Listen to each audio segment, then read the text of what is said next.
Welcome to Nintendo Dads episode 455, recorded on November 30th, 2023. On tonight's episode, well, I'll be really honest with you, it's a pretty dry news week. So we're going to talk about 1 week away from the Game Awards, so maybe we've got some predictions about what Nintendo's going to show up for. By the way, you like Tetris? Well, there's some more Maximus Cups outs, and tons of community content. Maybe. Jesse, press the buttons. Press the buttons, Jesse.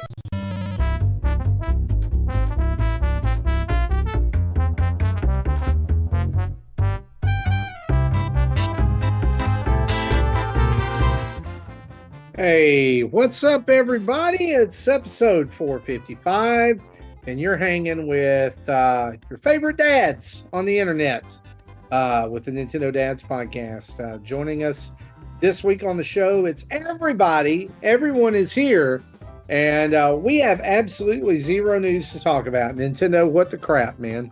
Did you not know? Did you not know we have on holiday? They're still on Thanksgiving. They're recuperating. Yeah, they're probably still in turkey coma. Yes. So let me ask you this. As you think about the Nintendo IP, right? Like all the universe of characters that Nintendo has created. Well, just think about this. Who's bringing what to Thanksgiving dinner? I'm willing to bet you that Yoshi brings like some vegan thing. Do you know what I mean? Like it's definitely like vegan, sort of. Yeah, weird. Yeah. Thing. Well, speaking of weird things, I think Samus is going to pull some just random alien animal out of wherever. I was going to say jelly. She was going to bring something jelly. It's that bird from Super Metroid that got off the planet. She's like, well, buddy, sorry. Cook that thing up. Big bird. It's a big bird once again. I feel like Wario is the irresponsible brother or brother-in-law that you don't really trust to get anything right in your life. So you're like, you can just bring the buns or the napkins. You can just bring give them the lowest hanging fruit, and somehow. And yet what really happens is Luigi's showing up with an extra set of buns and napkins. Yeah, okay. So I'm going to let you guys in on a Southerner secret here, okay? So if you are ever in the South for Thanksgiving, or you marry a Southerner and you go to the South for Thanksgiving, if they ask you to bring plates and cups and napkins, that's because they do not trust your cooking. Yeah, that's exactly all right. That is Southern code for we ain't eating that. All right. Yep. That's what my sister-in-law gets told every year. She's like, ooh, yeah, you can bring the cups. You can bring the plates. She's like, I'll make rotel corn. Well, yeah, that's because that's all you know how to make. Yeah. Yeah, and maybe so I think that's Wario. I don't know if I would even like that. That sounds awful. I think Waluigi, we're like, oh, why don't you bring a bagged salad? Right? So like something that they don't even need to. Be sure you buy it. Don't try to make it. Don't touch it. Just buy the bag salad. And when they show up, they're not even putting it in the bowl. They just throw the bag salad at you as if you're the one that has to make it. You're like, you just need to cut the plastic and pour it in. And what are you doing? You're like, I don't know what I'm doing. What's Link bringing? I think he's bringing a vegetarian dish also. He's bringing vegetables. Really? I think he's bringing vegetables. Brussels sprouts, some kind of like vegetable based side. So maybe there's carrots, Brussels sprouts, something in there. But it's veg. He's not vegetarian, but he's definitely getting his greens. He'll make a pizza. So who brings the pumpkin pie? Bruce. Who is bringing the pumpkin pie? Is it Kirby? It's Kirby Bring the Sweets? Yeah, Kirby be bringing the sweets. Yeah, I was thinking Yeah, Donkey Kong initially, maybe. No, he brings banana pudding. Yeah, I think Kirby with the sweets is on brand. That's Yeah. isn't that okay. normally what gets him involved in most games? Is someone takes his cake. Just Other than that, he couldn't give a crap about what's going on. But Yep, don't mess with his cake. Don't mess with his cake. Don't wake him up from his nap. That's right. Yeah. It's just like us as in old age. Well, hey guys, joining me on the show this week, all the way from the Great White North, where look, Thanksgiving's already passed everywhere, but really as up there because you guys do it on a Monday. Justin Masson, how are you, buddy? Doing all right. Doing all right. Thanks for doing well. I'm tucked in nice and warm. I don't know if you're watching the video. I've got this nice new flannel. It's got a, speaking of, there is Yoshi right there. Our good friends at Nintendo sent some care packages, some holiday Christmas bundles, and I'm going to be honest, they know the Great White North and sent me this beautiful flannel that I am super comfortable with right now. So mine's Jesse's still in got one over package. there and still in packet. But this is what hold my care package if I got one. Don't whine to me. You got one last time. All right. I don't want to hear it from you. You get none of my sympathies. None of them. Don't they do they're doing the thing when I have to work. Hey, look. That's what happened to me. It happens. It Yep, happens. I know. Right. We're just grateful. We're grateful for look, what we have. I got a really cool water bottle and a pro controller. So I cannot complain. That's exactly. Nintendo's been good to us. Speaking of being good to us, Jesse Waldack over there pushing all the buttons. How are you, buddy? Woo! I'm doing pretty good. I got my supplies for my electronics class starting in January, and the kit with all the electrical parts, it includes this big toolbox that I wasn't expecting to receive. So the first day of class, 18 of us are going to be in the class with these toolboxes, not knowing what we're going to do with them yet. But we'll do something. And the way they have it set up, if for students who continue on throughout the electronics course, there's like 4 or 5 in that chain. They only need to buy the one kit, and it'll take them through all 4 or 5 classes. So that's kind of a cool deal. You're going to do all 4 or 5 classes? Maybe, I don't know. Well, we'll see. We'll see what we'll see what I get out of the first class first, and I'll decide. Okay. I expect you to be building this mix by the time it's done. Oh my gosh, how amazing would that be? Yeah. Just wiring them up. Yeah. Like the kit has some, some breadboards. It's got some capacitors. It's got some little chips. It's got some switches. So, all these stuff, things that I was playing with back, in 2021, and I tried to build a 6502 computer on a breadboard and failed miserably with it. I love breadboards. Yeah, I love really bread bowls also. I like charcuterie boards better. Yeah, I think a good cheese board is more appropriate than a bread bowl, but I'm not against it, Yeah. not against it. Yeah. Well, speaking of something we're not against, Tim Off. How you doing, buddy? I feel like I'm still full from Thanksgiving. Yeah. Again. Yeah. Like still full. So I was so stuffed because we had like an event almost every single day from Thursday, Friday, Saturday, Sunday, something going on. And just like Monday, I thankfully took the day off of work that day too. And I was recovering from Thanksgiving that day. How was your guys' Thanksgiving? Could do that. It was good. We had like just one big Thanksgiving. Usually, in the past we've had 2 because we would go to my parents and we would go to my wife's parents who we live with, which so is just our Thanksgiving, I guess. But a few years ago, I guess it was a year prior to COVID hitting, like we started hosting Thanksgiving, quote unquote, hosting Thanksgiving. So it was just really an excuse to only have one, so we get everybody all in the same place, which I would rather do. I would rather everybody be in the same. And look, Tim just said it just a minute ago. Like when you have to go so many places, like there's a point where you reach like a saturation point of turkey and dressing and gravy and all that. And it just kind of starts oozing out of your pores, like it's just like at that point you've become this is not my beard. Thanksgiving dinner, this is like gravy coming out of my face. I just like I would get to the point where I felt like the Thanksgiving version of Pizza the Hut from Spaceballs. Right? Like, Yes. yeah, Right. just a turkey the Hut.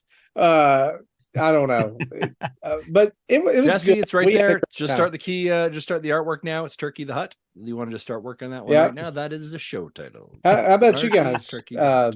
How was your Thanksgiving, Jesse? Oh, went pretty good. My mother-in-law was in town for a week, so we cooked a lot of a little bit of food. So we had like 10 different food items, but we didn't cook anything to excess. So we only had leftovers for like 2 or 3 days, and so I think we managed things pretty well. Yeah. Okay. And Justin, we already know about your Thanksgiving. But hey, what I did was me and Jody went away for. I saw that. Yeah, we went away for 3 or 4 days up to Banff on her and I getaway, and it was amazing. We just relaxed, we didn't have the kids with us, just chilled, ate really good food, walked around the Rocky Mountains in Banff and enjoy each other's company, and that was it. And if you're on our Nintendo Dads page, our X or the Tweeter, I did promise last week a breakfast poutine photo, and that is live on there right now. And it was delicious. Absolutely delicious. I really like the name of the place that you went. Yeah, Chez Francois. It kind of sounds like the sound that Nightcrawler makes when he teleports from place to place. No, Banff. Oh, Banff. Oh, yeah. We went to that's fair. Banff. And like he's over there, Banff, and then he's over here, Banff. In fact, I think that's the sound that they illustrate in the comic books. BAMPH. BANFF. Oh no, I don't know. Maybe yeah. as a reference to maybe I don't know. I just like Nightcrawler. Today, support Nintendo Dads is brought to you by Tourism Alberta. Check out Banff. We've got some big mountains and we've got some poutine breakfast. Back to you. Go to Banff.com. Banff.com. Sure it exists. 100% I'm sure it does. With that being said, here's what doesn't exist this week, the news. But let's go there anyway, shall we? Let's do it.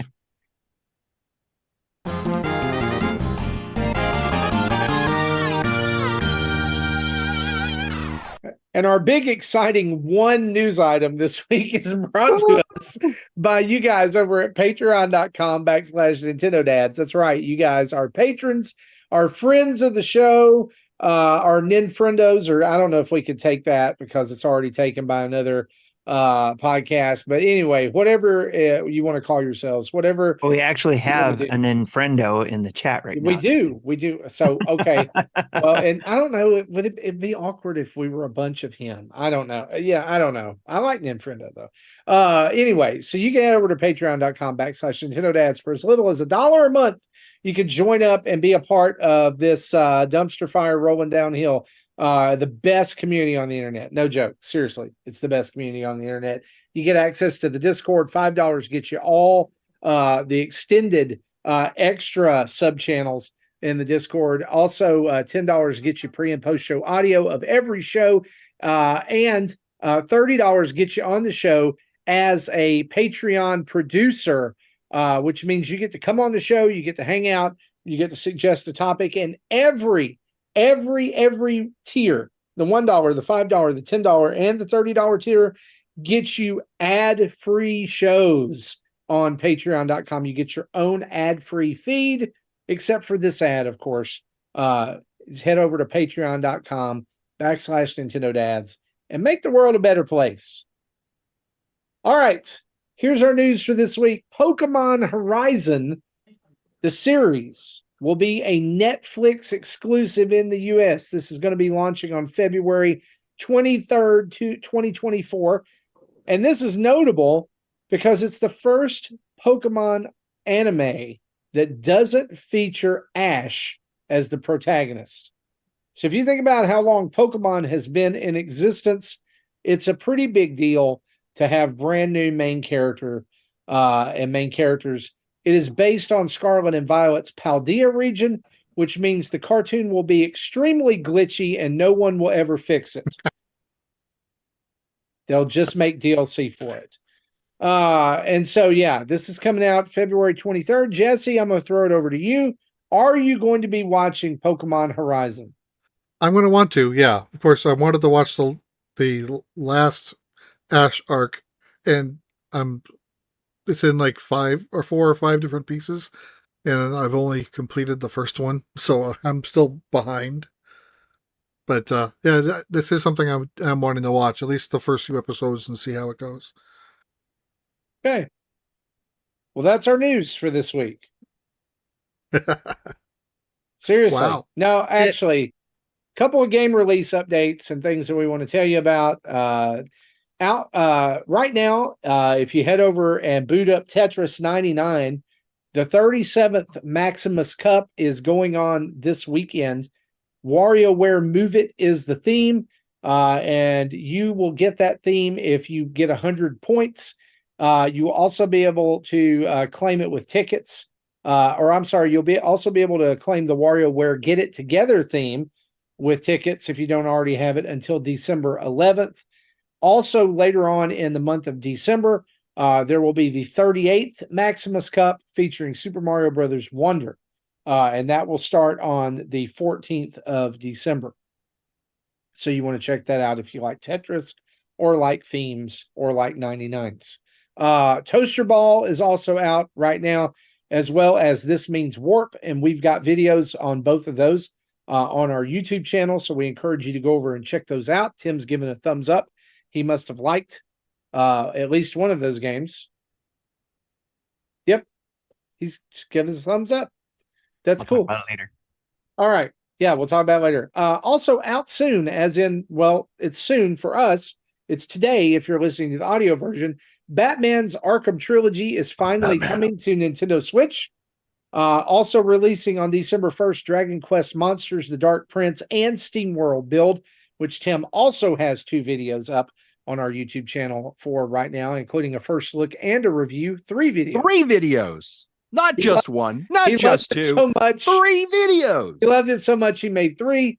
Also, Skater XL out on December 5th, While the Iron's Hot out on December 5th. And this is not in our notes, but a Highland Song is out on December 5th as well. And we'll have a video of that one coming to the channel by that day because it's embargoed until that time. And we can't really say anything about it other than... No, we can. And in a week from now, Outer Wilds. That's right. Outer Wilds coming soon. Watch our footage when it comes out. Yes. Out later, unfortunately, Decapolis, whatever it's called, has been delayed. Your second one is correct.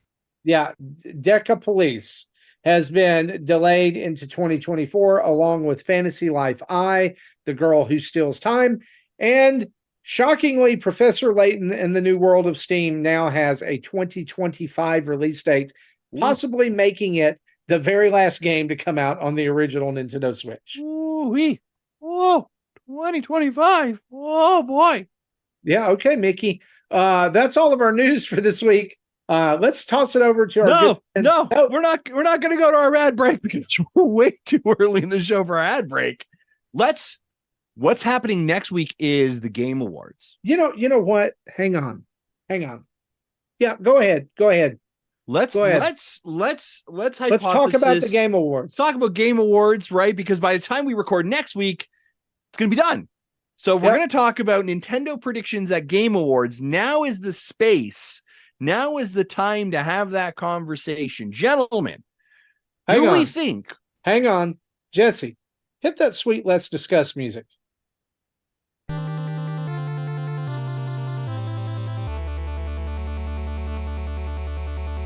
I'm feeling all energetic with my flannel. Go ahead. Let her rip.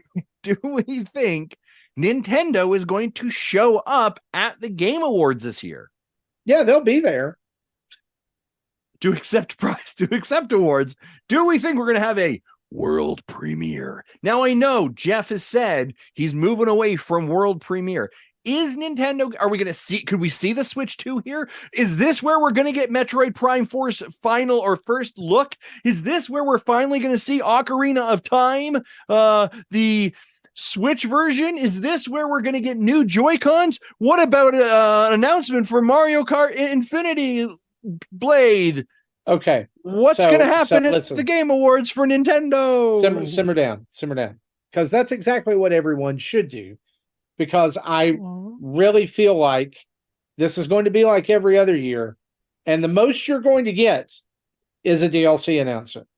That's really all Nintendo For is. what DLC are we getting? Well, okay. Let's So talk about if you it. go back and you look at the history of Nintendo announcements, they've only ever really made one huge announcement at the Which Game would be? Awards, which would be the footage of Breath of the Wild being shown for the first time, and it's Like when it was on Wii U. it's inevitable delay. I'm going to argue with you. I think Joker's reveal coming to Smash was a bigger pop than Breath of the Wild was, because we knew it was in existence. We were getting a first look at it, but Joker's appearance in Smash was a massive pop.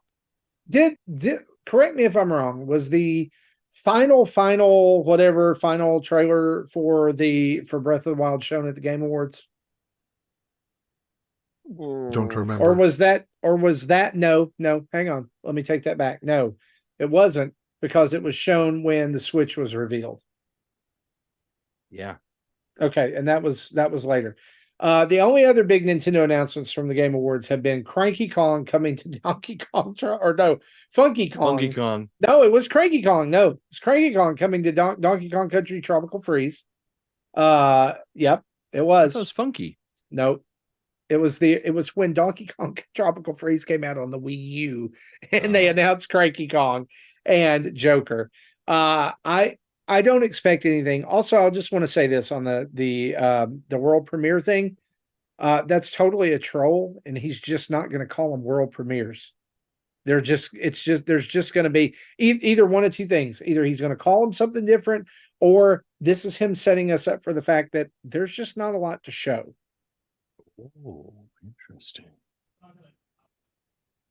Jesse, Timothy, is Nintendo showing up at the Game Awards beyond just collecting their prizes? Do we anticipate we're going to see a reveal of something specifically from Nintendo? Because we can argue we can get trailers for games that are coming to Nintendo, but I'm asking specifically from Nintendo.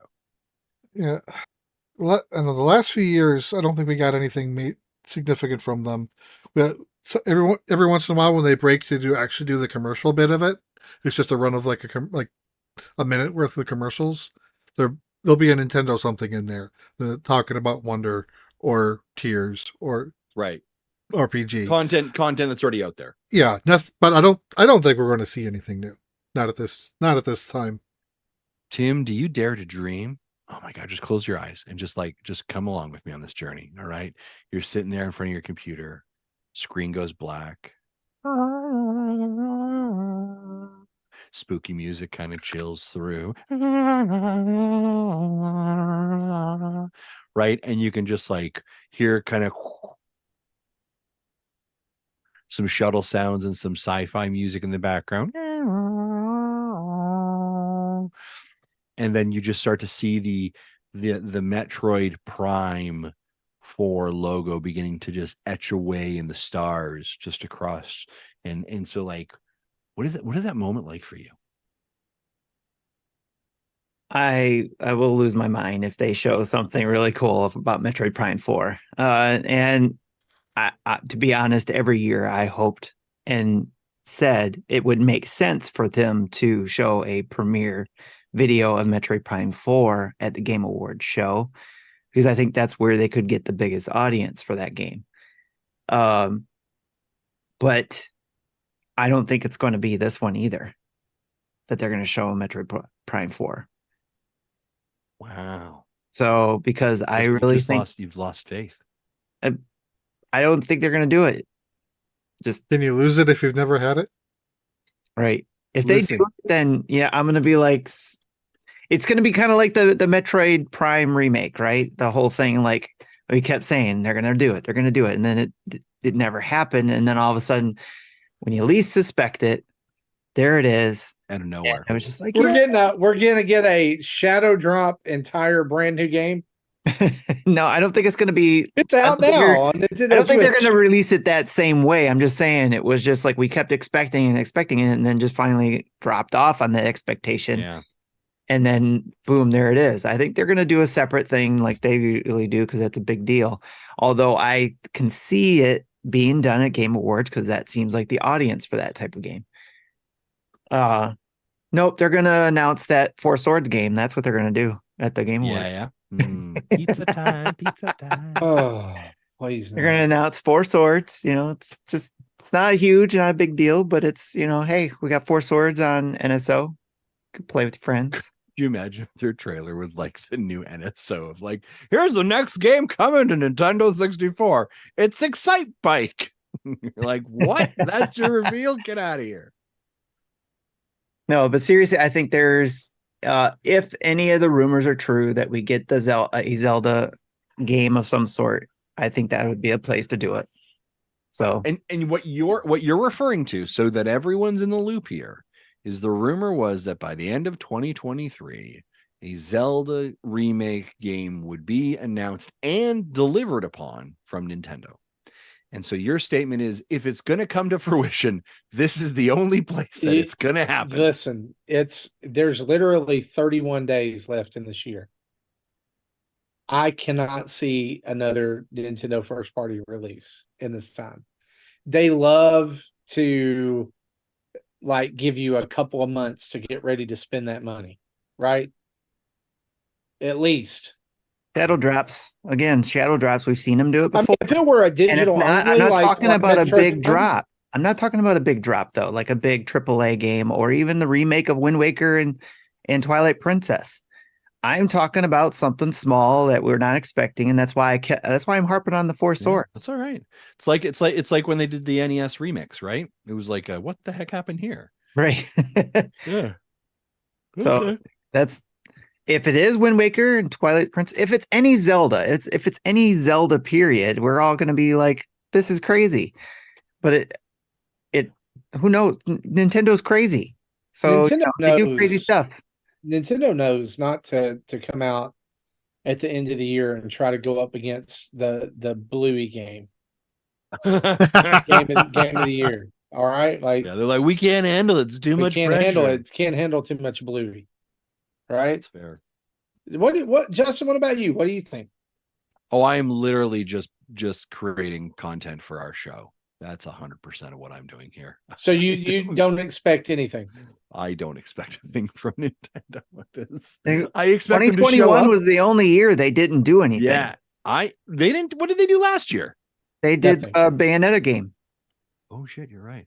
The there was Bayonetta right, was announced there. I forgot. 2021 was the only one where they didn't bring something to the show. Okay, all right. So maybe, and that's pandemic, right? So that's fair. Well, I'm not against the jump rope game. I'm not against it. Maybe could this be where we get our Donkey Kong game I've been talking about? The Donkey Kong game that I have down in my predictions that I was going to win with. Yep. Yeah, we're never getting that. Shut your mouth. I'm sorry, it doesn't exist. Here's the thing: I want the game. But I think at this point it doesn't exist. Yeah, well. You both would get points for that, by the way, if it was a DK game announced at the beginning. I know. See, I want it too. I think that we are. I don't think we're going to get anything too big. We may get a Bayonetta kind of level. That's why maybe we could get an announcement of something like a Star Fox. I don't think you're getting a AAA like announcement, but I think you could potentially get like what Tim's saying, like a remix or a new version or remake of a smaller title for sure. You are not getting your Switch 2 reveal here, so don't like put that on your bingo card. You're not going to get any kind of DLC. You're not going to do the Xbox Mario thing and reveal a new system there, right? That's not going to happen. You're probably going to see maybe some really good indies that are potentially coming to the Switch. We just But- saw indies that are coming to the Yeah, I Switch know, but that like are- they'll be like, hey, this game is going to be coming out in 2024, available on all platforms. So you'll Not get that a kind of thing. world premiere. Yeah, like endless dungeons. Endless dungeons, a great one. We saw that a couple Game Awards ago. It's now on every platform except for Switch, but coming to Switch later. So that's a great example. There are games that are revealed that are like, oh, that is coming to Switch, but just later. Hades was a great example. We might actually now. Yes. Oh my. Oh. To Nintendo Switch first. Could Silk Song be a Game Awards announcement? Do we dare to dream the impossible? No, dream? we don't dream that dream. That's what they've been holding out for. Game Awards. Hades This'll 2. be Hades where- 2 we know is in development. We might get a date for that. We might even see some more footage of Hatch Tales. Oh, that would blow my mind right there. Oh, we are going to go into we're slowly creeping off the path into a dangerous spot for this group of people. Yeah, so how about look, okay, so we're just speculating at this point. You'll have to watch the Game Awards next week for yourself to check that out. And next week's show will actually be after the Game Awards. And so we're going to wait until those are over, kind of do a reaction show as well as the news and all that stuff from the week. And so be sure to check that out. We won't be at our normal time next week.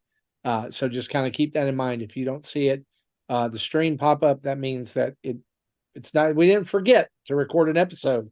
It's just going to be later than it normally is. Yeah, because some of y'all were all angry in the Discord last weekend when my episode was recorded and was slow to get out there. And people were like sharpening their pitchforks. Where's my episode? All right. So we're giving you the heads up now. It's going to be a little bit delayed. All right. Just simmer down. Were these people not with their families?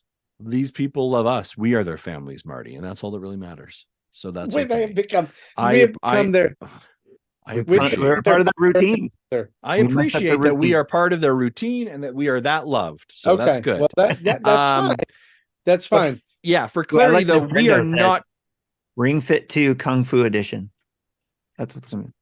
we are not co-streaming the Game Awards next weekend, correct? That is correct. Correct. It's post show. Just going to watch it. I will require you all to give me live play-by-plays of what I'm missing because I will be at a murder mystery for my wife's holiday party. Dun, dun, dun. Dun, dun, dun. So I will not be live next weekend or next week at all, but I expect you all to send me tweets and direct messages and discords of things I should definitely. I'm just going to send be you aware. an empty message with a sign that's pointing what Nintendo brought to the Game Awards. Just please, sir, I'd like some more. Hey, let's talk about something else here. We've got 1 month left in 2023. How you guys feeling about your predictions for this year? We made predictions. Yes. Some of us did. We made some predictions. We made some predictions. I'm not very confident in mine.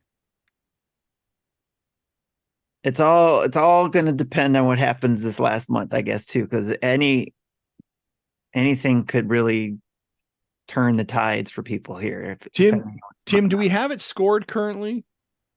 We have it roughly scored. Yes. Can we get a rough breakdown of where we're sitting right now? Sure. And this is in our predictions Discord.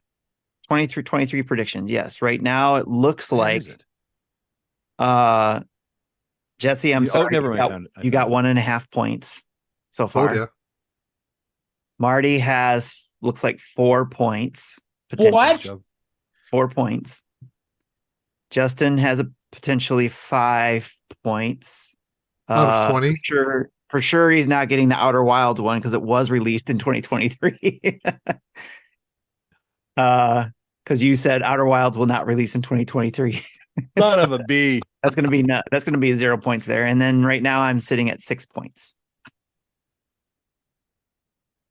Wow. So Tim's going to keep the belt. Potentially. All will depend on what happens this month. I just saw one here that I forgot. Marvel Snap's release on the Switch in 2023. Yeah. That could be a Game Awards announcement. That Oh could. my gosh. That is not going to be Oh my gosh. I still don't know Marvel what Snap. Somerville is. What is Somerville? Somerville? You said Somerville will release in 2023. What is that? It is it is from the folks who did Inside and Limbo. As a matter of fact, we have a first look on our YouTube channel. I played it on Xbox. It came to Game Pass. And as a matter of fact, recently I received a code from the developer to play it on Xbox as well. You know what? Technically, Tim, I'm looking at my predictions here. Technically, a new Mario game did release with the movie. The movie came out this year. A new Mario game came out this year. Oh, don't. It wasn't with the movie. Come on. It was. That was not with the movie. You are squeezing points there, sir. And technically, I could get a half a point out of Nintendo will announce the next animated movie by the end of 2023. They announced a movie, but it wasn't animated. I think I should get half a point. Devil's in the details. You know that. I think I should get half a point. Because I'm willing to bet. We'll figure that out when we go. Something in that movie will be animated, as in like computer animated enemies or something like that. So here's a theory I heard. The director that hasn't officially been announced, but the one that people are speculating, what his specialty is mocap characters. So there's some. So if we can have mocap Goron, more mocap Zora. So there'll be some those are basically animation. Just saying, Tim, half a point doesn't hurt you. Also, I'm going to say, right? I thought I said Chicken Wiggle was not being released in this year too. No, that wasn't on there. That was last year. I remember that. And I was like, I'm going to just make it bold again and do it again this year. I remember thinking we laughed about it, but no. Son of a cracker, Jack. Yeah, well, sorry. Yep. Sucks to suck. So we'll see about our 2023 predictions here in just a few weeks, and we'll make brand new predictions for 2024 as well. So stay tuned for that. Now, Justin, it's time for an ad break from our good friends at Manscaped. 100%. Before that, I'm going to say, Ninfrendo, I see you in the chat, and your statement of, didn't Justin predict water was wet? LOL, not cool. Don't take your shot at the champ, all right? God. Thank you for somebody calling this out, Mr. Easy Predictions. My predictions are no different than you guys. How long have we been doing this for? All right, Nintendo will release games in 2024. Too long. Hey, y'all don't be angry at the 6-time champion. All right, y'all suck. All right, it's too bad. I know how to play the game. I've been learning from those. Go back. I've been getting. You can check. Where's our record? Well, nonetheless, folks, support Nintendo Dads to be able to have our championship belt and our predictions champion every single year. We require support, and of course that support comes from Manscaped. Well, Santa baby, the season for a fresh cut is finally here with the sponsor of today's show. That's Manscaped. The leaders in below the waist grooming have just launched their 5th generation lawnmower to help you avoid another silent night in the bedroom this year, if you get what I mean. Take care of your special snowflake with Manscaped and watch your South Pole shine like never before. Get the best stocking stuffer of all by going to manscaped.com and using the promo code NINDADS, NINDADS, for 20% off and free shipping. Mrs. Claus is going to thank you. You know what I mean? You get what I mean. You know what's going on. If the kids in the car know what I mean, that's an uncomfortable conversation. But you, dear listener, you see what I'm doing there. Hey, listen, here's the deal with Manscaped. We talk a lot about male grooming. You're like, I'm not getting my dad male grooming products. I'm not getting him some below the belt trimmers, stuff like that. That's not a problem because Manscaped has amazing products beyond just their below the belt grooming products. They have the amazing Hedge Pro trimmer. So if you've got a beard, they've got some lotions and some creams and a nice razor to trim stuff. It is fantastic. the creams and lotions. They've got some amazing cologne smells, deodorants. They have got the the handyman, which is a compact razor. They have got body wash. They have got just a ton of products. So if every time you hear this, you're like, oh, they just do below the belt, and that's weird. Think of anyone on your list for Christmas. I'm willing to bet you Manscaped probably has a product that they could definitely use, whether it's in the shower, whether it's part of their morning routine, whether it's part of their grooming routine. They have got you covered. And all you got to do is head over to Manscaped and use that code NINDADS, NINDADS, for 20% off and free shipping. You're getting something amazing for a friend. You're going to feel good about it, and it helps our show. Hey, it's a win-win-win, and that's all we ask for this holiday season. So again, head over to Manscaped, and big thanks to Manscaped for their continued support of Nintendo Dads. Back to you, Marty.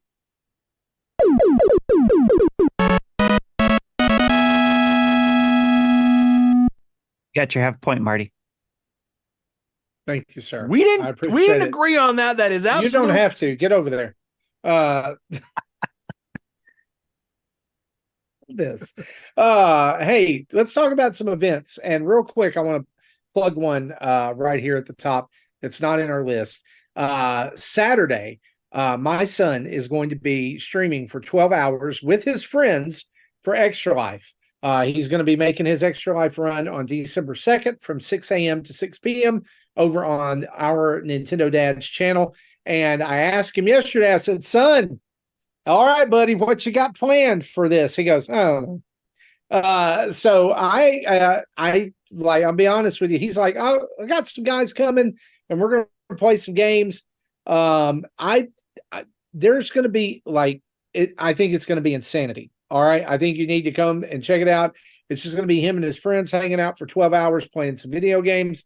And so I highly encourage you check out the Nintendo Dads channel on Saturday. Make a donation if you can. He set his goal really high this year, guys. He just went all in at $2,000. And right, he has made $55. So if any little bit helps that you can go over there and help out with Extra Life, I'm just checking just to be sure right here, right now, that he is not, if he's not made any more money right here in a little bit. But I don't think so. Let me check. And we're pulling it up right here.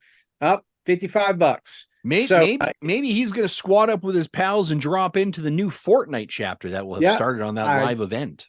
That possibly could happen. And so you definitely want to check it out. 6 a.m. to 6 p.m. on Saturday, December 2nd. That's that's Central Time that he's going to be playing. And so adjust your clocks accordingly. I know he would appreciate you just showing up and chatting with him and sharing any support you have via message or monetary. So yeah, that's happening. The table meets every third Friday of the month at 10 p.m. Eastern. This is where the community gets together at the table, also known as the Discord voice chat room, to discuss what's on everyone's mind. If you want to join in, you can subscribe to us via Patreon or Twitch. Again, patreon.com/Nintendo Dads will get you in access to the Discord. Or if you have a Twitch Prime for subscription and you follow us and subscribe over on Twitch, you can get access to the Discord as well. And it also lets you join in the other schwackload of events over there, like Monthly Mayhem, the second annual Presents After Dark, the Chubby's Bracket Round 2. And this month, you can also check out Retro Rewind from our friends over at Retro Logic. This month's game will be Master Blaster Enemy Below on Game Boy NSO. And you can check out the Retro Rewind and On Topic Retro over there, and also be in the drawing for an eShop card if you play along with them.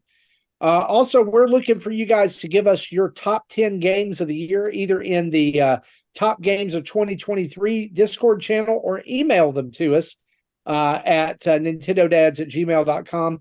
And on this, we'll make a note, it doesn't have to be 10 games. All right. So if you only have 7 games that you played this year and you loved all of them, or if you only think 7 games or 5 games this year are worthy of being on the list, it's okay. If you have less, we'll take whatever ranked list you have. If you have more, we will take your top 10 ranked lists and count any additional games as honorable mentions. that will score less than a 10th place game, but more than the game that's not mentioned at all. We'll be putting together our top 10 list of games from 2023 in the coming weeks, and we'll be sharing with them on a future show. Of course, that's always crowdsourced from our community as well, including our picks. And so head over to nintendodads@gmail.com, drop us an email, or if you're a member of Patreon, you can get in the Discord at #TopGames-2023. Also, the advent of Code 2023 is coming from December 1st through December 25th in Discord, so be sure to check that out if you're interested. And now, with all that being said, it's time to take a timeout.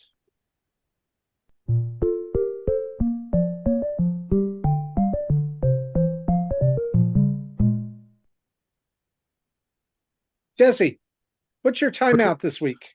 All right, so I wanted to pick on Amico some more this week, since that has been the dumpsteriest of dumpster fires I have seen in the last few years.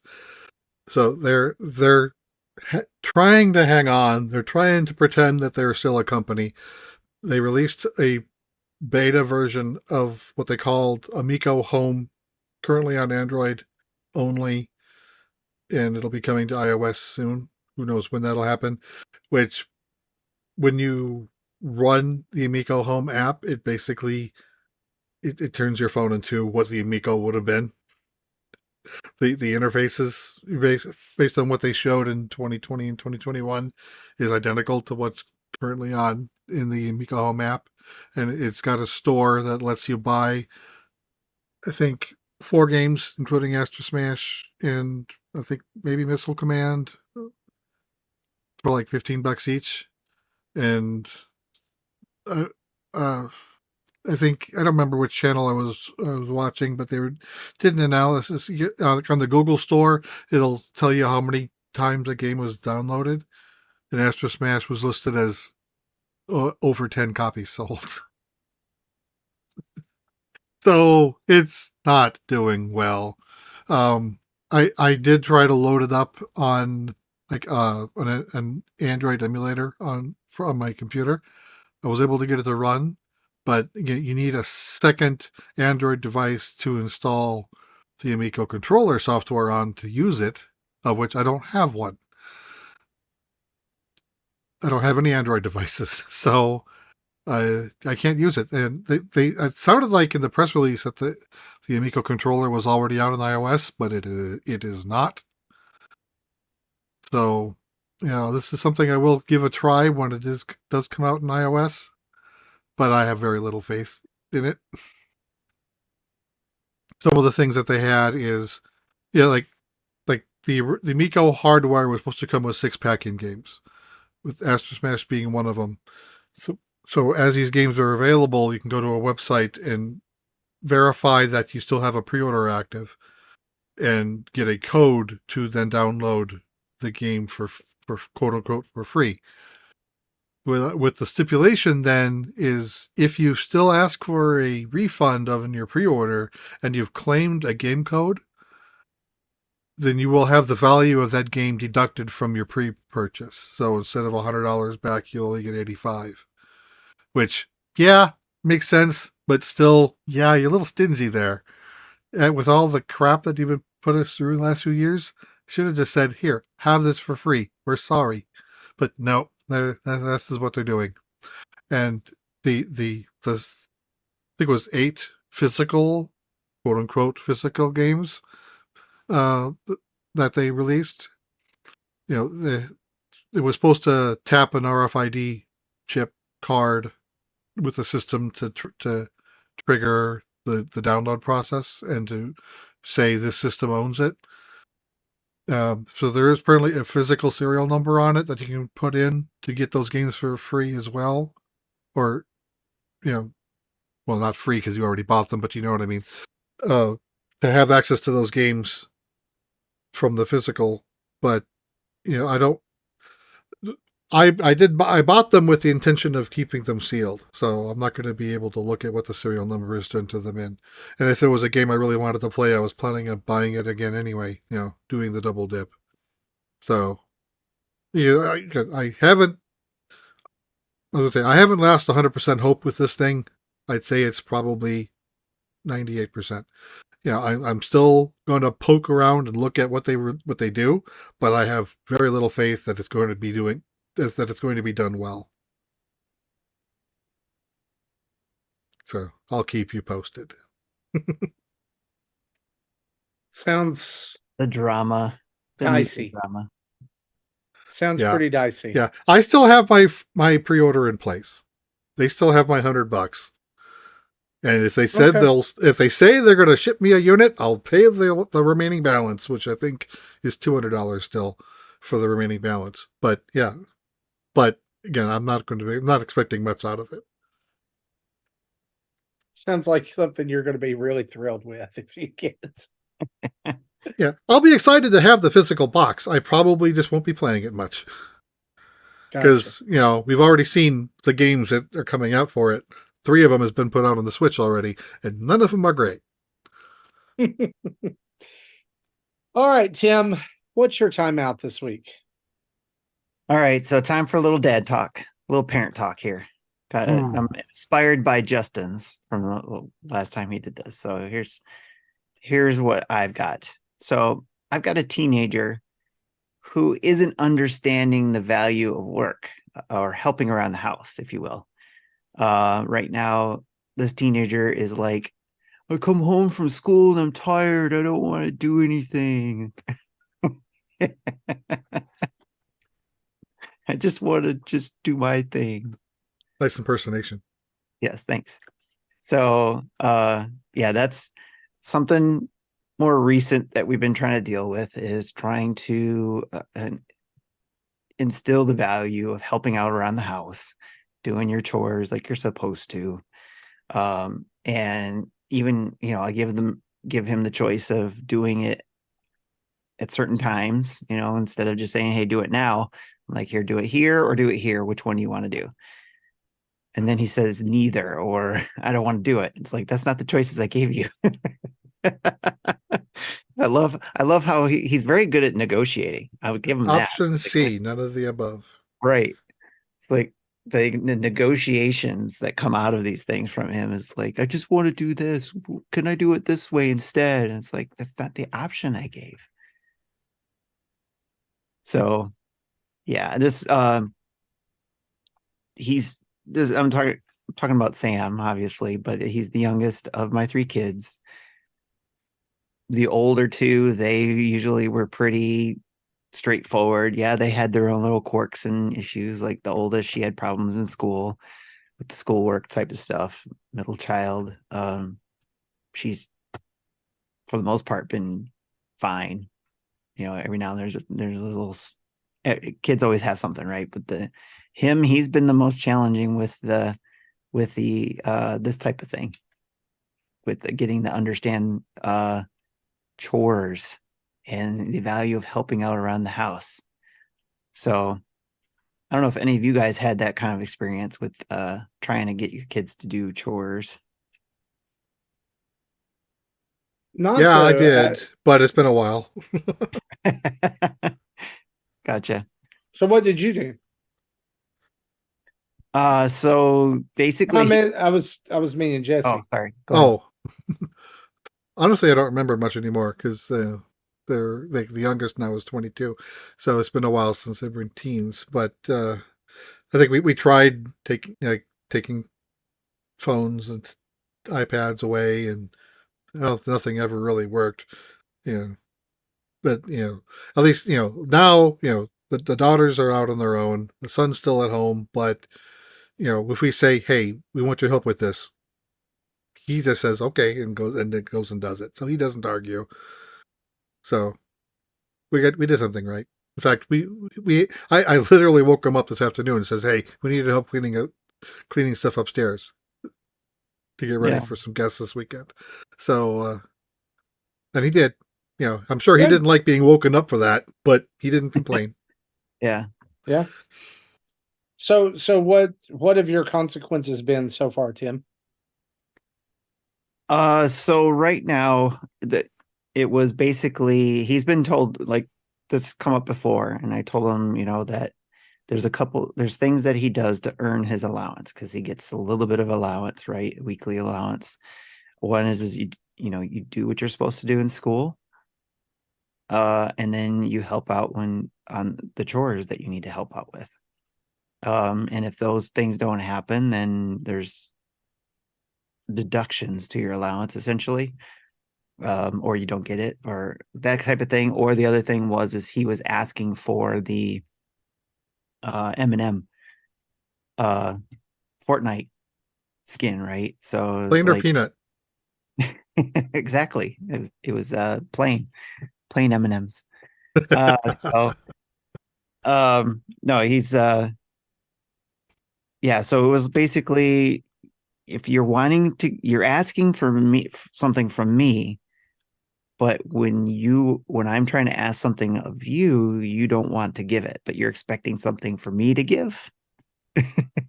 So try to correlate those things too. But the hard part right now is of the neurodivergence type stuff, right? So with on the spectrum stuff and all that, trying to balance all that out to where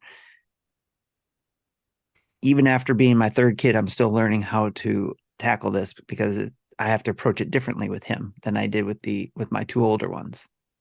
So it's there's that. And then I think even Friendo said something about the internet goes dead during that time, so we've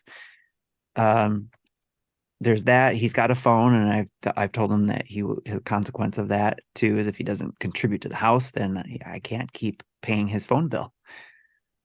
So so there's different consequences that we have in play for it, but there still isn't enough, it doesn't seem like, to make him understand how to help in the household and why.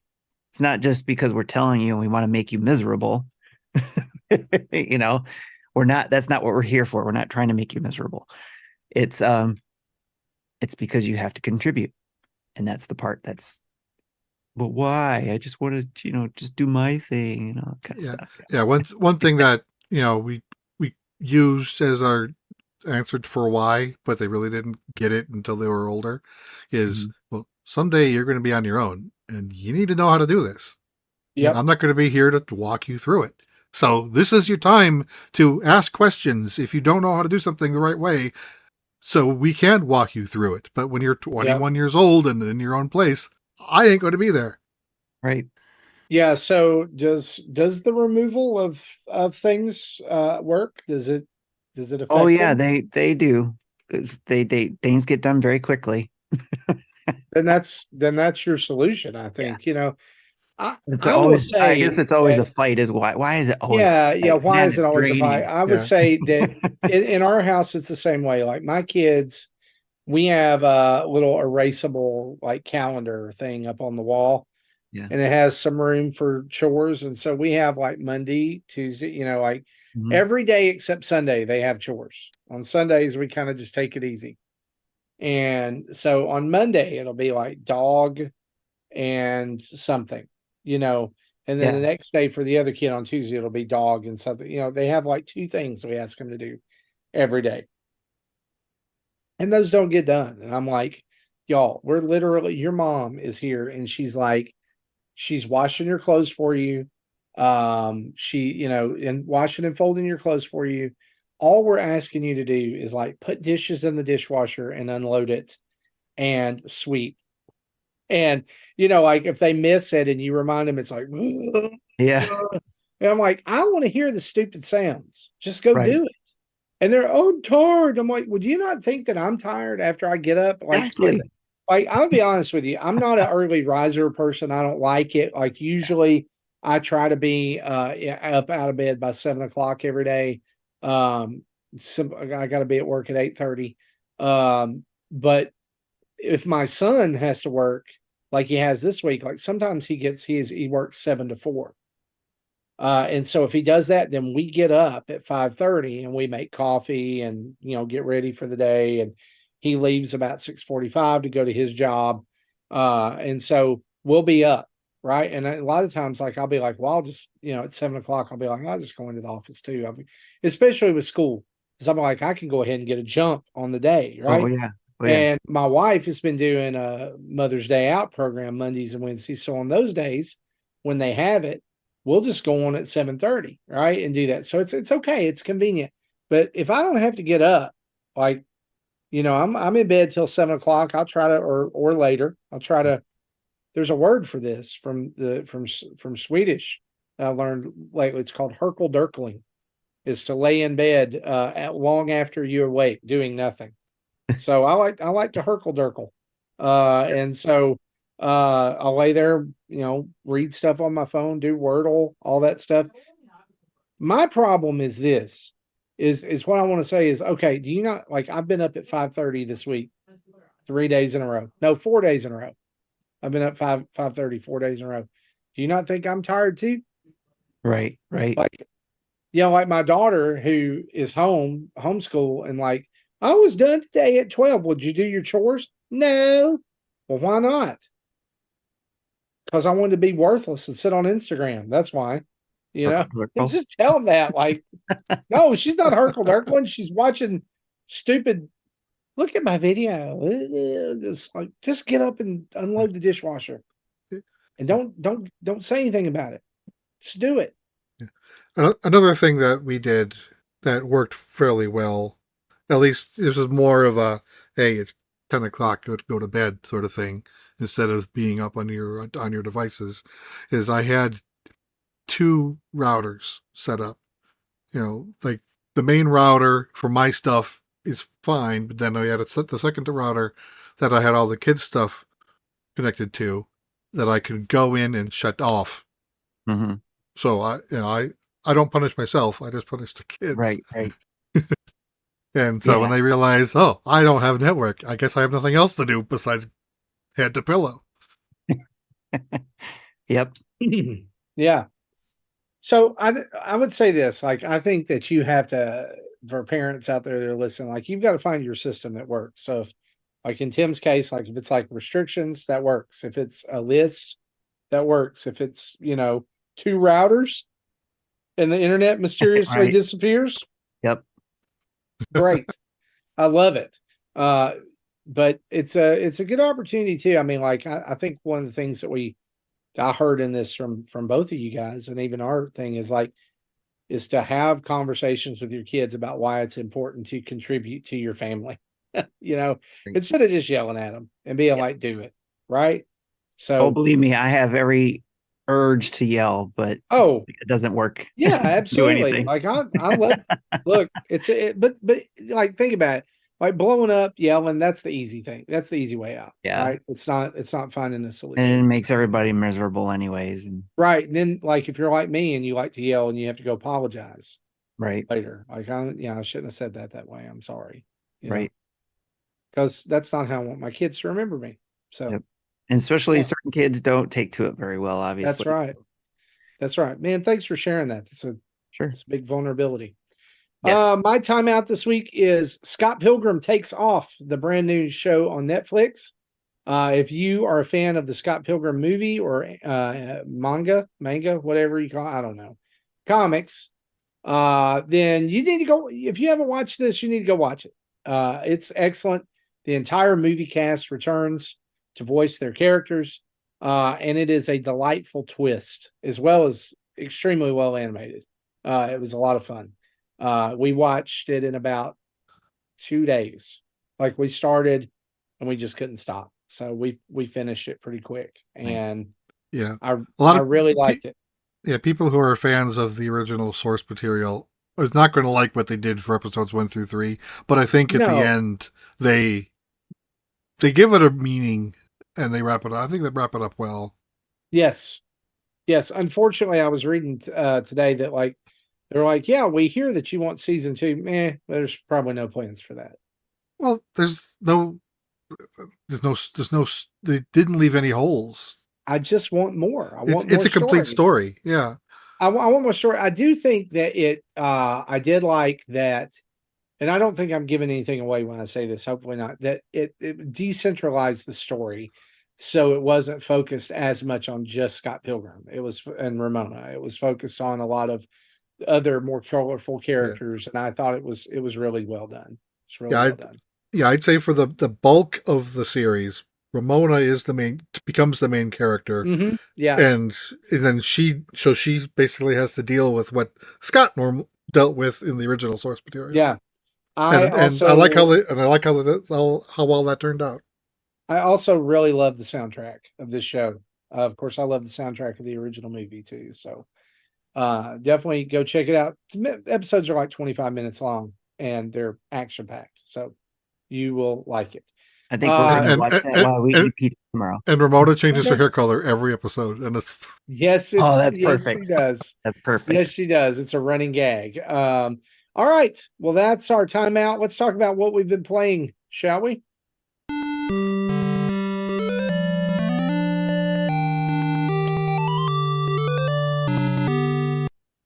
It looks like the majority of us have been playing Super Mario RPG. So let's talk about that for just a few minutes.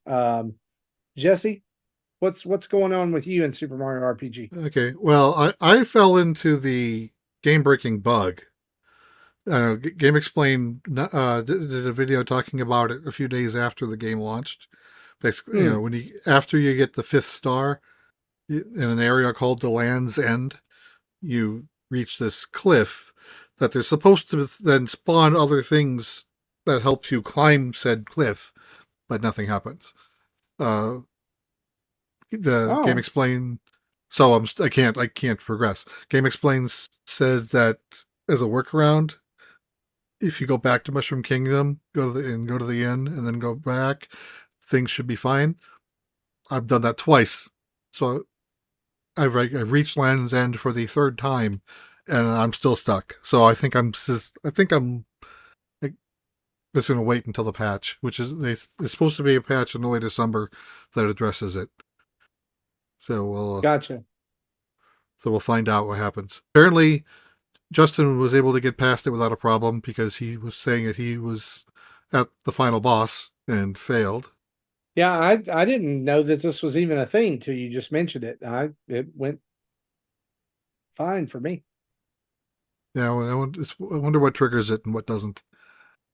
That's a good question. Tim, what about you? You've been playing as well. What's going on with you?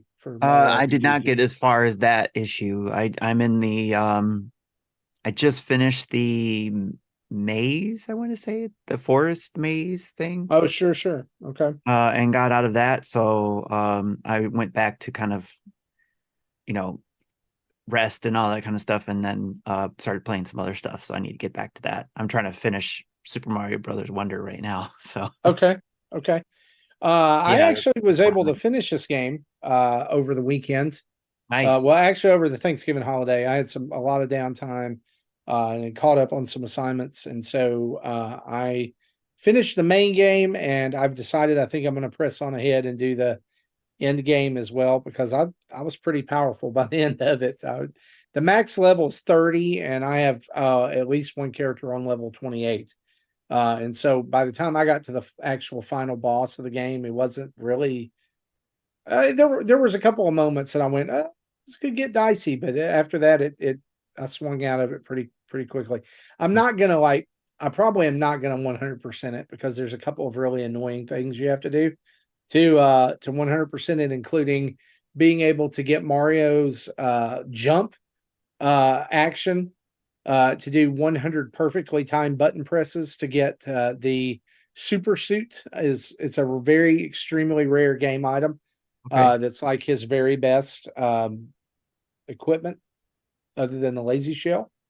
And you have to, it has to be in one battle. You have to be able to do 100 bounces on an enemy. And the most I've gotten. I have a hard time with 3. The most I've gotten is 15. So, or maybe it was 20. I think I did 20 or 25 once. The timing. Why are they hard to do? Is it just so the timing changes? I don't have that yet. The timing changes. Okay. Yeah. So the game speeds up the timing that you need to do to. So it's like the CSR bounce move. At 6 and 15. Okay. So on the 6th bounce, it speeds up, and then on the 15th bounce, it really speeds up. Okay. And then from there, it's just you got to have a rhythm. You got to know, like I hate to think about what it would be like to get to like 80 and lose it, Yeah. But there's a monster in Monster Town that gives you this thing if you're able to do 100 bounces. I'm not going to do that. I did find the secret boss and beat QX, but there's 6 more special bosses after the game is over. Is Culex's dialogue the same as it was in the Super Nintendo version? Until you beat him. Okay, because the Japanese dialogue is completely different than what the English dialogue was. I want to say it is the same as the original English dialogue, but it's Okay. it's That's too bad. I was Uh, hoping for the Japanese translation to kind of be more literal, because I think that's the better conversation. He says It's something actually about being the dark and being the, I don't know. It's weird. like the Japanese dialogue. It's like he is a 2D object because he's a literal sprite, but the Mario characters are 3D, and so there's a philosophical debate about what's better, 2D or 3D. Yes, basically. yeah. In the end, after you beat him, he says something about being 3D, or he does mention being 2D. So Okay. maybe it is the Japanese translation. Justin, we're talking about welcome back, by the way. Thank you. We're talking about Super Mario RPG since most of us have been playing it. How How are you doing? convenient. How am I doing? Sorry, is that what you asked with it? Yeah, how are you doing in Mario RPG? Where are you? Yeah, I am. I'm hoping, fingers crossed, it's the last boss. And I don't say that from a disparaging, but like, boy, this last the first 5 stars felt like I got them real fast. It felt like I walked outside and the mailbox hit me in the head and there was a star. And the last 2, I'm like, boy, am I really working for these bad boys here.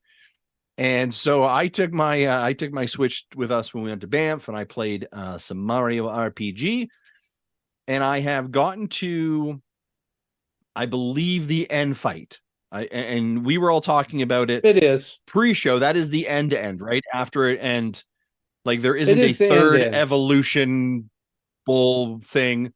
But that last boss series of battles, it just like it was funny because there's the sword in the castle, and you're like, hey, I beat it. Wow, that was sort of easy. And then you're like, oh no, that's like round 1 of 7. And you're like, oh, you're freaking kidding me.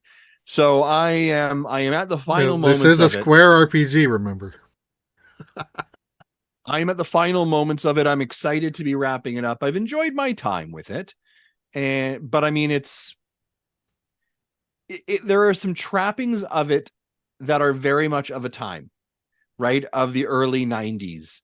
And as I compare this to something like Sea of Stars, which are there's definitely inspiration from Mario RPG and Square RPGs into Sea of Stars. I like the modern trappings or modern conventions of like Sea of Stars versus Mario RPG. I hadn't experienced Mario RPG before. I have now experienced it. I now get some references. I think there's some really great writing in it. It's very funny, some very interesting characters. But I'm okay that I'm coming to my end of the journey, if that makes sense. Mm-hmm. I feel like got it. Now I understand it. It won't be my number 1 game, but I enjoyed my time with it. I think that's fair. That's a very fair way of looking at it. Absolutely. Good deal. So let's see here. Tim, we'll go to you first. What else have you been playing? Well, besides a little bit of Super Mario RPG, more Baldur's Gate 3 with my good friends Sam and Shannon. We've been playing online together and having a good time with that. So the story's ramping up pretty good in there. So it's a lot of fun, even though we're slow rolling the game because we play once a week, and that takes a little time, but we play for a few hours at a time, and it's a good story. I could see why it's Game of the Year. I will say this, or not Game of the Year, but nominated for Game of the Year. I will say this, for me, the most frustrating part of the game is the camera control. That's the part where it's like, how can this be nominated for Game of the Year if I can't see what I'm trying to go for? It's the camera is very frustrating, but I'm playing it on PC too. So, and I'm not a PC gamer. Obviously, I'm more of a console player. So, I don't know if maybe that there's a difference there with the camera control being on PC. There's been some instances where it's like I'm trying to look at where I need to battle and set up my battle because it's a turn-based RPG. And so a lot of times I have to figure out where I'm going to look, get around some of the buildings I'm in and views in those buildings and all that kind of stuff. So that's one of the frustrating things of that. So that's why I did not vote for that for my Game of the Year. But it's still a good game, though. So I could see why it would be nominated. Also been playing Fortnite on PlayStation, my PlayStation 5, because I don't have it on my Switch anymore. I've been spoiled by having it on the PlayStation 5 and playing it there whenever I do with my kids. And like I said, in pre-show, I played for a few rounds on my own and trying to get better at aiming. So that's what I'm trying to do right now. Go on my own, try to get better at aiming and hold my own. Big update this weekend about Fortnite. Apparently, this is the biggest patch that Fortnite has ever put out. And if you are into the leaker environment, I'll give you a quick couple little leaks with spoilers, potentially, if you don't want to be spoiled about what's that leaking. Again, how true this is. There is some collaboration with Lego. Not 100% sure what that is. There is also sort of Rocket League will be built into the options now as part of Fortnite, kind of a racing. You will have gun modifiers that you can put on there. So scopes, barrels, different rounds, change modifications, and it's shifting to a first-person mode. If there a first-person mode allows is an option, will now be an option for how you play as well. And then they're doing the new map and everything. So apparently that's one of the reasons. And I apologize. And there's a rhythm music game also being included. That's crazy. So it's taking all the Guitar Hero stuff and Bandcamp stuff they had. It's taking Rocket League, right? All of those things that they purchased that were separate entities and now literally engulfing it into Fortnite. The Lego thing is definitely happening. If you look at your load screen right now or have for the last little bit, there is a floating Fortnite llama Lego on the left-hand side, and Lego themselves put out a tweet with a Lego Fortnite llama. So there's definitely that is 100% coming. And the Winterfest stuff is coming back as well. Yeah, mid-December. So you if you're not familiar with that, it's like a whole week or two where every time you log into the game each day, you get a new gift just for playing. Yeah. Yep. So pretty cool. Yeah, I'm excited. I've been having fun with it. So again, see what's happening. Right. It's definitely been fun to jump back in every now and then, and I do enjoy it more on PlayStation 5 because of just having the space for it. I guess so. So playing that there, and then on the Switch, besides Super Mario RPG, more Super Mario Brothers Wonder. I got one more seed to collect there. So going through that magma world to get to that.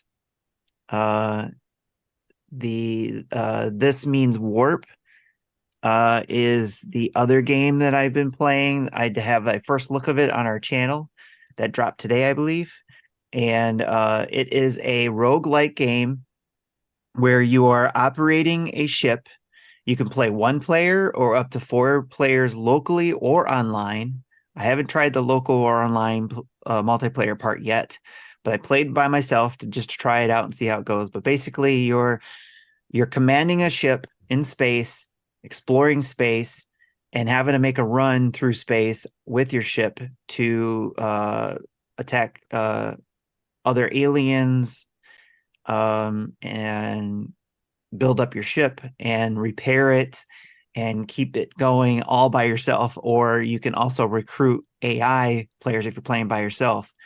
You can recruit AI crew to man certain sections of your ship. So if I'm attacking, I could have one of the AI crew bring reload my weapons or repair the ship while if it's being attacked and stuff like that. So it's actually pretty addicting, because if you like those kind of like make a run type games where you get, as you go through, you upgrade what you've got to see how deep of a run you can make.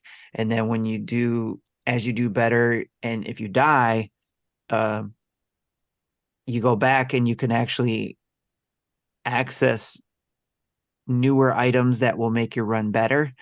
You can do that in this game as well. So there's still more that I'm learning about it, because again, I did a first look on it, and then I played probably a couple more hours after even that first look video, and I got a lot more farther in it, had a lot of fun, got a deeper run into it.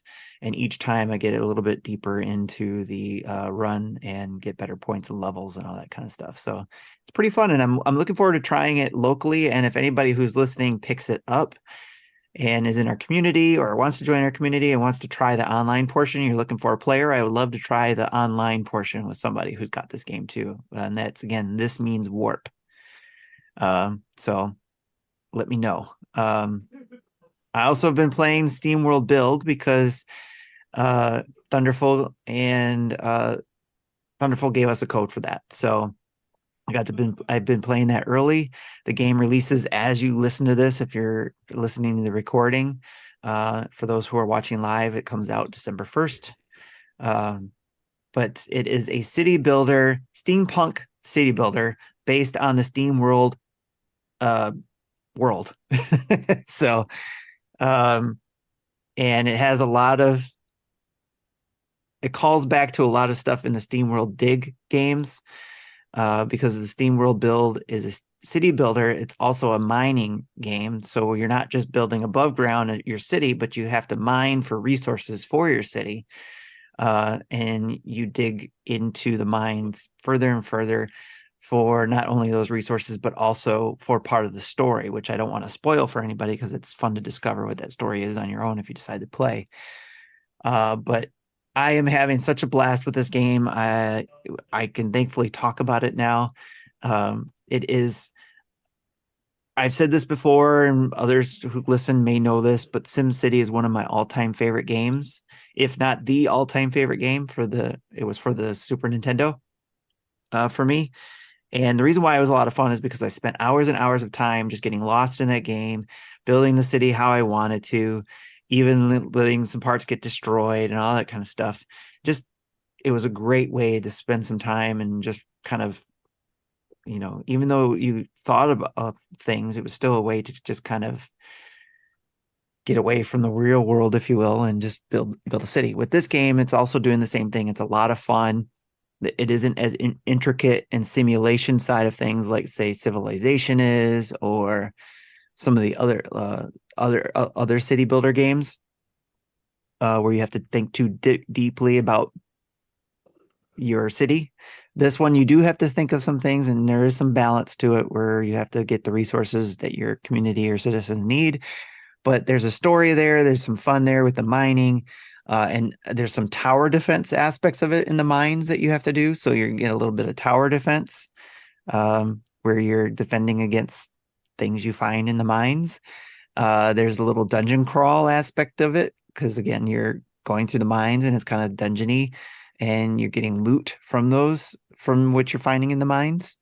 So it's got these little aspects in SteamWorld spin on things. So it's a lot of fun, and I'm enjoying it very much. And the other aspect of it, Justin, you asked this question. Is, I'm not a city builder gamer, but I like this game. And I said, I think I've seen enough people who've tried the demo say the same exact thing. They're not a city builder gamer, but they love the game, that I think it's definitely worth a try if you have Steam, or at least if you are a SteamWorld fan, put it on your wish list and maybe pick it up. Yeah, that's such an interesting statement. I reached out to you when this game originally, I think, showed off like about a year ago. I was like, oh, that looks really interesting. But then as I was like, I'm not a city builder, right? Mm-hmm. But here's what I do. Here's one of the things, and I was thinking about this recently, like what developer, kind of regardless of the game or the versioning or genre, would you try? And I think Thunderful with the SteamWorld IP that they have built. SteamWorld Dig, SteamWorld Heist, SteamWorld Gargamels, SteamWorld Quest, right? SteamWorld now Build. The IP that they have built, also how they support their community and who they are and is enough for me to be like, you know what, I'm gonna try it regardless. I'm gonna put down my money and I'm gonna try it because, man, I love it when they try different things, and I do love SteamWorld Dig and SteamWorld Dig 2 and Heist, and Quest didn't quite strike my fancy the same way, but that's okay. I love their approach to it. It's very cool. But I like right? Quest. Yeah, you liked Quest, right? And so I think like Thunderful and the SteamWorld IP that they've established is enough that I'm like, yeah, I'm going to put down for it. So I already picked it up now, Tim, a couple days ago after you and I had that chat on Discord. Nice. And so I'm just waiting for it to obviously unlock and be able to finally play it. Question I did have for you, and not that it can change my decision at all now because I've already purchased it. The stills in the eShop make the graphics look a little choppy, a little blocky. Is that a accurate representation from your experience with it, or is it just maybe the stills they used?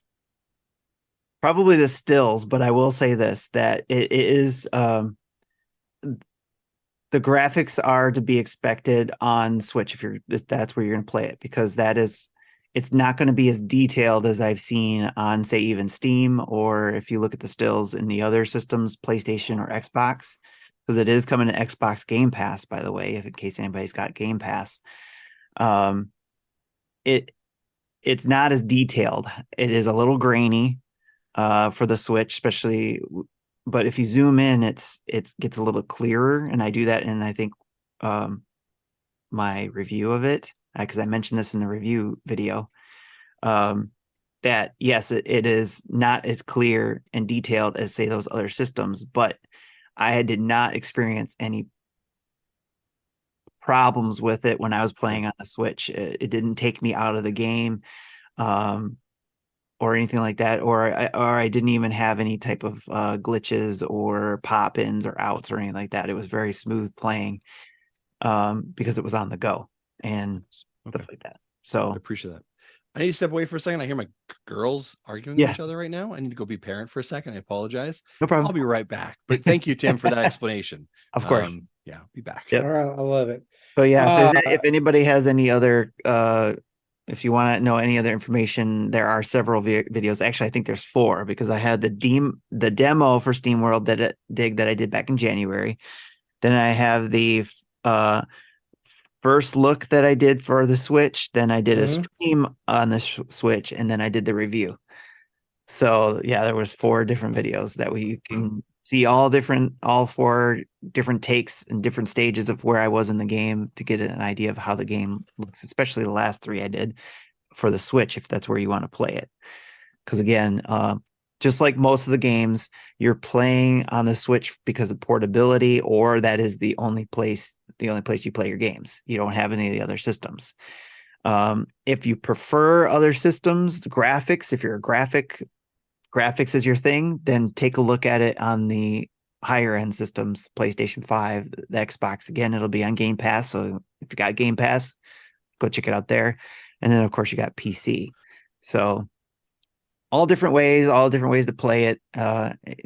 Take your pick on which one you want. But I think if you're a city builder or even a SteamWorld fan, I gave it, we don't usually give scores, but this one I felt like give a score to, and I gave it a 9 out of 10.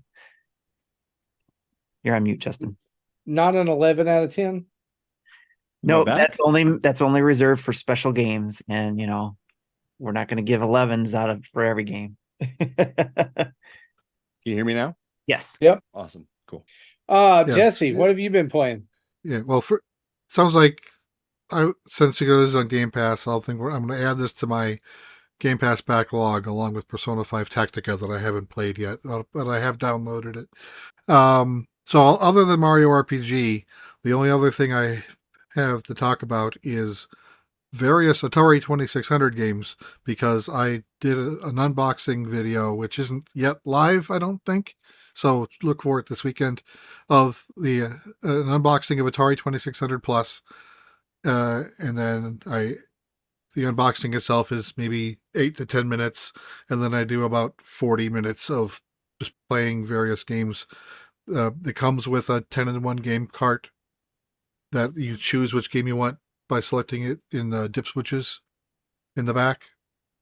So I didn't play all of them, but I played Adventure, Haunted House, Missile Command. In fact, Haunted House was funny. I played that when I was a kid, but I forgot the rules of the game. So I'm just running around, climbing up and down the stairs, and I'm like, okay, what's going on? And I hit the button, and then the candle or flashlight went on. I'm like, oh, that's what I'm supposed to do. And, just like in the modern version that Tim played, you're supposed to collect 3 pieces of an urn and leave. So when I hit the flashlight or I was standing on an urn piece, just of all the places to be standing. So I'm like, oh, okay, I collected that right now. That's funny. Yeah. So, and then, so the 10-in-1 came with the game along with the joystick. I bought a second joystick, and then another separate purchase was a 4-in-1 game pack of paddle games, and it came with the paddle controller. I don't have it within reach, so I can't show it. But so it's got like Brick Out, Video Olympics, which is basically Pong, and the Night Driver, and then another game I don't remember. And then I grabbed a small collection of my other games that I have from both 2600 and 7800, because this unit will play 7800 games. I tried Pitfall 2, knowing it wasn't going to work, but I just wanted to see what would happen. Apparently, the dumper software doesn't know how to handle the advanced chipset in Pitfall 2, so it failed. So it just gave me glitchy graphics and an annoying noise when it tried to run it. But everything else I tried did boot up eventually and work. Like I did Kaboom. I did... What else do I have here? And then I also have bought an enhanced version of Berserk. So it plays like the original game, but it does add digitized speech, which is really hard to hear sometimes. But I also then tried the 7800 version of Donkey Kong and the 7800 version of Mario Brothers, and those play fairly well. Although I didn't get very far in Donkey Kong, but I did get pretty far in Mario Brothers. So I'm hoping for an update to the firmware to update the dumper software, so hopefully it can play Pitfall 2. And when it does, I probably will do a stream on that, because that's my favorite game. I did a Pitfall 2 run last year when we were in New York with Extra Life. I did that through an emulator. But at least this is still an emulator, but at least this is an emulator running on legit hardware. I had to update my dumper software after Thanksgiving dinner. Again? A couple of times, actually. Zablanc wants to know, Jesse, which game is better, 10 games in one cartridge or 4 games in one cartridge? I would say the 10 games, I think. The paddle games aren't really good anyway, but the paddle that I bought is really stiff. It doesn't move around like I remember it. I don't know if it's because the paddles back in the 80s were just broken in and easier to move, or if there's something else going on. I don't know. But I tried playing Kaboom and I couldn't get past like the 4th level, where I used to be able break to those controllers in. Play that for a while. Spin them when you're watching TV. Just spin it. I don't know. I don't know any other way to say it. Yeah. So let's see. That's what you've been playing. I want to move on here. The only other game I played this week was we had some friends over the other night. 2 games I'm going to mention. One's a board game. One's a video game. We played the Goonies Never Say Die game. Which is a cooperative adventure where you play as the Goonies, trying to make it through various scenarios from the first movie.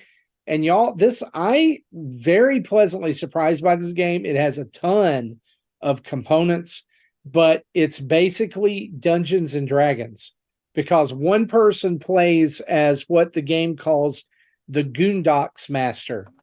So they're the GM, and they're behind a screen, and they know how, like, the board is, I would call it modular, in that, like, there's all these caves, but you don't, like, the people playing the Goonies don't know how they connect until they get into each room. Like, you start them in a room and then you lead them through, and some, like, there's a little cardboard room pieces that you put down to be different things.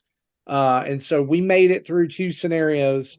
The first one where you get into the actual cave, and then the second one was you had to have the golden key and play the skeletal organ to get out. And the Fratellis were chasing them, and so the GM controls all the monsters and the Fratellis and all these different things. And they actually have a different deck of cards that they play that allow them to do things to the Goonies to try to keep them from succeeding. So it's like, one person's playing against everybody else. And I guess I'm not really good at that, because they won both times. It's actually it's a difficult to win if you're the GM, and they wanted to argue about rules. And I was like, just shut up. I have a screen and cards. Leave me alone. But it was a lot of fun. We played for a good part of the night just doing those 2. Of course, we had to learn how to play too. But I definitely recommend it. If you get a chance to play. And then from there, we decided we didn't want to do tabletop anymore. We switched over to playing Jackbox Party Pack 10, which I picked up and had never booted up until the other night. And so Jackbox Party Pack 10 is, again, a new collection of 5 different games.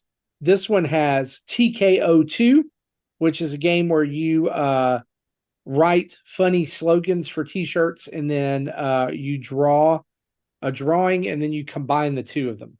So, like, the prompts are literally write anything you think might get a reaction or be funny, draw anything you might think would be funny. And then I guess the wrinkle in this one, it's very similar to the first one.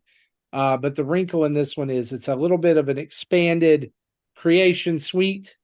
And it also allows you to put them on a hoodie or a tank top or a t-shirt, and you can, like, choose, like, you get multiple options of people's drawings and prompts for you to make your t-shirt with. So it's just a little bit more interactive than the first one. The second game we played that we really liked was called Time Jinx. And it's a trivia game where you answer trivia questions through time. And basically it's questions like, how many times was Audrey Hepburn nominated for, the Academy Award? And basically what you're trying to do is get everybody answers, and then you try to get as close to the year as possible, like as close to the real answer. And that gets you more points. If you're off, you get more years, and whoever has the lowest score at the end of the game wins. So I really enjoyed that one. There was one called Fixie Text that we didn't play, but that's because it describes itself as fix up somebody else's risky text. So, like, they answer something and it sends it to your phone, and then you change it and it sends it back to them. But we did play the last 2 games, and I'm going to talk about one before the other. There's a game on here called Hypnotorious, where everyone gets a secret character to play. And all of those characters fit into 2 categories that you don't know. So you're trying to figure out the categories and group yourself into those categories, like in the bins. But one person is the outlier. They have a category all their own, but they kind of fit with the others. And if the outlier ends up with you and not in their own bin, then your team gets a ton of points counted off. And so you get all these different, like, what you are. Like in the first game, I was Parsley. And it's like you answer questions as your character. So, like, I had to answer questions like Parsley. So it's like, my greatest fear is And I was like, being taken from the salad bar. So, and you're trying to figure out who everybody is, or Right. what the groups are from the different answers. The game that really stands out from this party pack to me is this. It's called Dodo Re Mi, and it's a rhythm game that you play by tapping on your phone. Everybody is a bird, a dodo bird, who has been enslaved to a giant plant, a carnivorous plant. And they have to feed this plant. And the way that they do it is by getting notes correct on this as you play a song together. So the song plays and you're tapping along on your phone, like you're looking at it on your phone, and you could choose your instrument. So from easy to hard, so you could have like 1 string, 2 strings, 3 strings, 4 strings, 5 strings. And so it's almost like playing God, what is that Beat Star or something that's on iOS and Android where you can play along with songs, like tap along, except that sometimes the instruments are a little weird. Like I got farts. And so I had to play the Flight of the Bumblebee in farts, which Fantastic. they ask you to turn your phone on and turn up the volume. So everybody's phone is playing their instrument. So as you're playing together, you're like, there's these sounds of farts echoing all around the room, and it's distracting people, and we're laughing. We did not successfully feed the plant one time because you have to get over 5 stars to do it. But it at the end, it does tell you like who had the most points, who had, got the most accurate. And it worked incredibly smoothly, even for us to be on like very limited internet. We switched over to having T-Mobile home internet because we were able to get that, and it works. But it still supported 6 people playing this game and having a blast. And so I highly recommend Jackbox Party Pack 10. I don't like the last few have kind of been meh for me. This one is great. The only one I haven't played is Fixie Text, so I can't really say anything about that. But the other games, Dodo Re Mi and Time Jinx, were the standouts, and I really and I enjoyed TKO when it was on the one of the other packs. It was one of my standouts. So for it to eclipse that means the games are pretty good. So you should definitely go check out Jackbox Party Pack 10. Word of caution though, they have jacked their prices up on these. They're $35 now instead of, I think when they came out, they used to be $30. So you're paying an extra $5. Yeah, I think the original ones were 25, then they went up to 30, and now they're 35. Yeah. So some of them are on sale or were on sale for Black Friday, Cyber Monday type stuff for like $17.99, $15.99. So they may still be on sale, but this one's going to run you full price. Nice. Well, guys, that's what we've been playing. Let's turn on the community spotlight.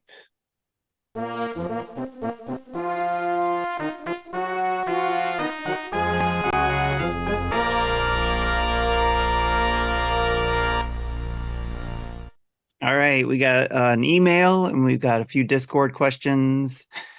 So we'll start with the email first. From Russ G, we have either Tim or Jesse checked out Good Boy Galaxy yet? As a Metroidvania, it might be more Tim's thing, but as Jesse is interested in Shantae's Risky Revolution, he might be interested as well. So Good Boy Galaxy, I guess, is something to check out. It's a Game Boy Advance game that's being developed right now. It's actually, you can get it right now. It's out you can buy a digital version. Physical is shipping later this year with some goodies, and it says it will eventually come to Switch. Yeah, and I think I read that the digital version came with a CF file, so you can load it onto a modded 3DS. Nice. Oh, cool. But I have not heard of this until this question, so I haven't played it, but something I might look into. It looks really good. But I have too much of a recent backlog. So it is a Metroidvania about a dog who is trying to save his homeland in space. I will have to check that out for sure. As you do. And it looks pretty good. I mean, just what I'm seeing. We were just talking about that Game Boy Advance stuff, so because I was just showing off my SP right here, so I'll have to check that out, see how much what's going on with the physical edition, or just wait for it to come on the Switch. It says they on their frequently asked questions, they're just starting a Switch port. Other platforms may follow. Nice. So I just may wait until the Switch version. Yeah, we'll see. I'll keep my eye on it, and but I'm gonna read that later since I just found out about it. So, but definitely always open to checking out some Metroidvania. So thanks, Russ. That's thanks for the recommendation. Definitely look into that. All right. From the Discord, we got Mikey Burgett who asks, we typically see two types of approaches. Something just popped up here in front of my screen. All right. We typically see two types of approaches when it comes to game announcements. One is to have an initial reveal years before the game's release with a simple cinematic trailer. The other is to have an announcement with cinematic and some gameplay and the game releases within a year. Which is the better way to promote a game from a business perspective? And which is better for a gamer fan perspective? I believe, and I'll happily tackle this. I think, and I think this is what Nintendo does incredibly well, minus some outlier examples. They do this very well, which is we're going to show you a game, we're going to tell you a game, we're going to show you some footage, get you excited about it, and you're going to be playing it in the next 6 months. So they like ride a very like almost wave-like hype cycle, which is for the next 4, 5 to 6 months, this is the conversation that we're going to be really committed into, right? And then once that's done, cool, we're on to the next wave. So they position that really well, and I think that as a gamer, that allows for you to kind of ride that wave, right? That allows for kind of like a really high peak quickly for hype to get excited, have a lot of conversation about it, and then be in it, right? So great example, Mario Wonder. We didn't know Mario Wonder existed until the end of June, and we were playing it by the middle of November or middle of October with early hands going on in like September, right? So like that was a great example of, wow, this is a AAA game. Boom. It's playing it. Wow. Cool. Yeah, awesome. You know, I think the longest wait that I can remember that Nintendo's done like that, which is still within that window pretty much, was Metroid Dread. There seemed like a significant amount of time between announcement, which was a little abnormal for them, but it still wasn't years. I mean, it was still only like 4 or 5 months. I think that was only 4 or 5 months. Yeah, besides Breath of the Wild and Tears of the Kingdom and Metroid Prime 4, I can't really think of a time Nintendo swift on this. Yeah, like they do that very well. And even like and that's something they even do in their communication when they talk about Nintendo Directs, which is we are going to tell you about the games you're going to be playing in the next, couple of months. They keep that very real. Whereas I think other companies, PlayStation or Xbox do hey, here's your first look at Bethesda's Starfield, which is coming eventually, right? And I think that creates when you have to wait that long for something, your expectations of it, I believe, change. And I think you also. Cyberpunk is a great example of that. Yep. Cyberpunk is a great example of expectations versus reality versus a long hype cycle, right? Nintendo's hype cycle is not long. It's a short hype cycle. It's a high hype cycle, but they really own that moment really effectively. And I think from a business perspective, I think that's more advantageous. I think it allows for you to control it quicker. I think it allows for you to move on to something quicker. I think it allows for you to control the messaging. I also think from a gamer's perspective, I think with how quickly games cycle nowadays and how much content we have for us, that's the better idea. I think a little bit like, here's the reality of it. Metroid Prime 4 is a great example of this. By the time we actually get it, which we don't know, Tim, and I know I'm picking on you, 2017 was the initial reveal? I believe so. 2017 was the initial reveal. Next year, we are rolling into 7 years since we saw that 2017 initial reveal, and E3. 2019 is when they said they were going to start over. Back to drawing board, right? Basically, man, that's a whiff. That is so now our expectations, and that's why we're having all these conversations about like what does it have to be? You've spent this long baking this game. This had better be a 10. Right. And so we create narratives for us that we shouldn't be doing. So Yeah, sort of in some ways, like if you're like, listen, it's only been baking for 3 months, you're like, oh, well, any food is good at this point. So you sort of like change your narrative a little bit. And that's but Nintendo does as well. When you have a game like Metroid Prime 4, it's almost unfair. It's unfair to the game. It's unfair to the devs. It's unfair to Nintendo, anyone who worked on it, because now it's like we've got this huge moss covered stone, right? That's rolling downhill. That's just gathering more and more and more momentum. And I know it's like, it's hard to say there's momentum when there's been very little said about it. But for some people out there, this is the game. This is like the expectations are off the charts.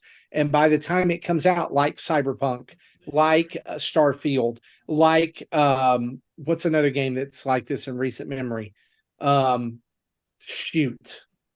Well, even like Spider-Man 2, right? Redfall. What, like all of these games, which like, can we be honest with you? Any of those games in another decade would have been absolutely unquestioned, right? They would be, oh, this is the most awesome thing I've ever played, 10/10. But now it's like, if a game if it takes a long time, if there's a delay and the expectations are high and then it gets a 7, it's like, oh, it's bargain bin crap. No, not really. Metroid Prime 4's announcement and a 7-year dev cycle is the outlier data that we see for Nintendo do. The only other cases that we have ever had that happen, really big public ones, was Breath of the Wild. And really the reality was that was because they were on a system they were actively trying to get off of. Yeah, they were that right? one. They delayed it because they were actively trying to get off of it and realizing you could actually have a launch title that could be a way bigger thing for us. So we need to move that goalpost down. Strategically, I understand that, and we were all disappointed in the hindsight, but that was a game that met that expectation. Do you know what I mean? We were all like, yeah, cool. You delivered the thing and you needed to. New console, new game, boom. Metroid Prime 4 is the outlier. Mario Odyssey, we never knew occurred until it occurred, right? We were like, boom, there it is. So I think Nintendo does this well. I think it helps them own the cycle. I think it allows them to have a very controlled narrative. I think it controls their conversation. I think it allows them to be very well positioned in regards to here is the next thing. That also requires them, though, to make sure they have a drip feed. Do you know what I mean? And that's been a shift. That's been a shift from two console development to one console development to continually have these waves that we're hitting, right? Oh man, we're coming right off of Wonder. Boom, here's RPG. Holy cow. Okay. Oh, by the way, Donkey Kong and Mario comes out in February. Boom. Princess Peach, March. Boom. Right. Like you're hitting waves basically. Right. So you're like, your cycle time for hype has to be like very condensed to be able to get that information going. That's one of the reasons why having 2 system development teams into one has been such a huge thing for them.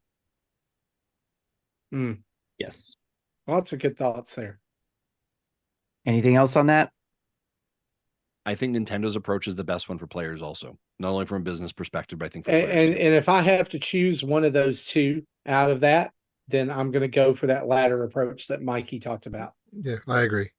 I think Origami King was like the best instance of that, because this was, that was back when you pre-purchased a game, it insta downloaded, so they couldn't even put it until it went gold. And when the day they announced it, it was available for pre-purchase, and you could download it on that day. You couldn't play it right away, but so that was, they didn't announce it until it was gold, and I think that was. That's also an outlier. That's not going to happen very often, but I did like that. And this is sort of where Nintendo, and this is, rewind the clock 90 minutes. This is where we can literally imagine Nintendo doing something like, hey, here's a shadow drop at Game Awards, because they'll hold that development. They'll hold that in their pocket until they are good and ready. So when you finally hear that announcement, again, I'm going to use last year's great example. Bayonetta revealed at the Game Awards, the Cereza Origin. We were playing it 3 months later. 3 months later. You want to talk about another one that blows the socks off people? Remember when Super Smash Brothers was revealed for the Switch? P.S. Less than 6 months later, we were playing it. Are you like that's like you are owning the cycle? You're owning the hype cycle because guess what? You've now got a social of people talking about it happening. Now conversation is here are all the videos. Here's everything about it. What are we breaking down, right? And then by the time now we've got hands-on, now we've got previews, now we've got reviews, now the game is out. That condensed cycle of communication in a multimedia world where social media and information move so quickly and content creation happens so quickly, you're owning not a minute, you're owning like hours of time, as opposed to, hey, we just saw the trailer for Starfield. See you in 6 weeks or 6 months or 6 years, right? And you're like, yeah, you got nothing. Yeah. Right. Yep. Off my soapbox I go. I think there's nothing more I have to say because I agree with all that. So, all right. Mecha asked, what is one game you played on one console that you wished you could play on another? For example, I've been playing Great Ace Attorney on Steam when I was getting more into PC gaming, but now I kind of wish I would have started playing it on the Switch instead. The only game I could think of is Shovel Knight. I bought that on the Wii U, and I think I would have liked it better on the 3DS. Just Mine is because of CSR. the portably. Oh yeah, CSR is probably good too for me because I'm playing it on Switch, and it was I liked the game. It looked great, but in the darker caves and other darker things, it was hard to see things. Or I bet if I played that on Xbox or that had HDR, that probably would have been gorgeous. But no HDR on the Switch, so I guess I'm the opposite too, although I'm fine now because I have the backbone. But PlayStation 5, I played it there because we got it with the PlayStation Plus. But I would like to have had it on my Switch because I would have been able to play more on the go with that. But now that I have the backbone and can play remote play it, that's not a big deal anymore. So, but initially that was one I would probably say is mine. I started playing Jedi Fallen Order on Stadia and wish I could have played it anywhere else. Yeah. And then when I started playing it on Xbox when I started borrowing Tim's Xbox. This is a hard one for me because I play most games on the system I want to play them on to begin with. But I think that if I have to have an answer, it's Persona 5. I started it on PlayStation 4, and I wish I'd waited until Switch to start it and play it because I'm more likely to play RPGs in a portable setting than I am on big screen. And you should have seen it coming. Well, I guess I should. But it was my last surprise. That's it. And now I have it on Switch, and I've never started it. Hilarious. So there, as you do. All right. Mecha asked another question, but I think it kind of ties back to what we were just talking about with Mike Burgett's question. But Mecha's question is, if you notice, Nintendo's advertising is different now compared to back in the 90s and early 2000s. Do you think something happened in between these generations where Nintendo's advertisements and commercials became more streamlined as opposed to more creative? I suspect, and I don't know for sure what advertisement you're referring to, Mecha, so I'm going to take a little bit of a gander here.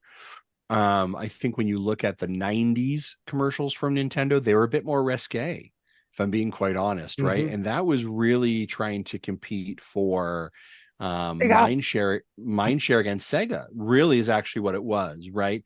There was really a branding of Nintendo as a child's toy.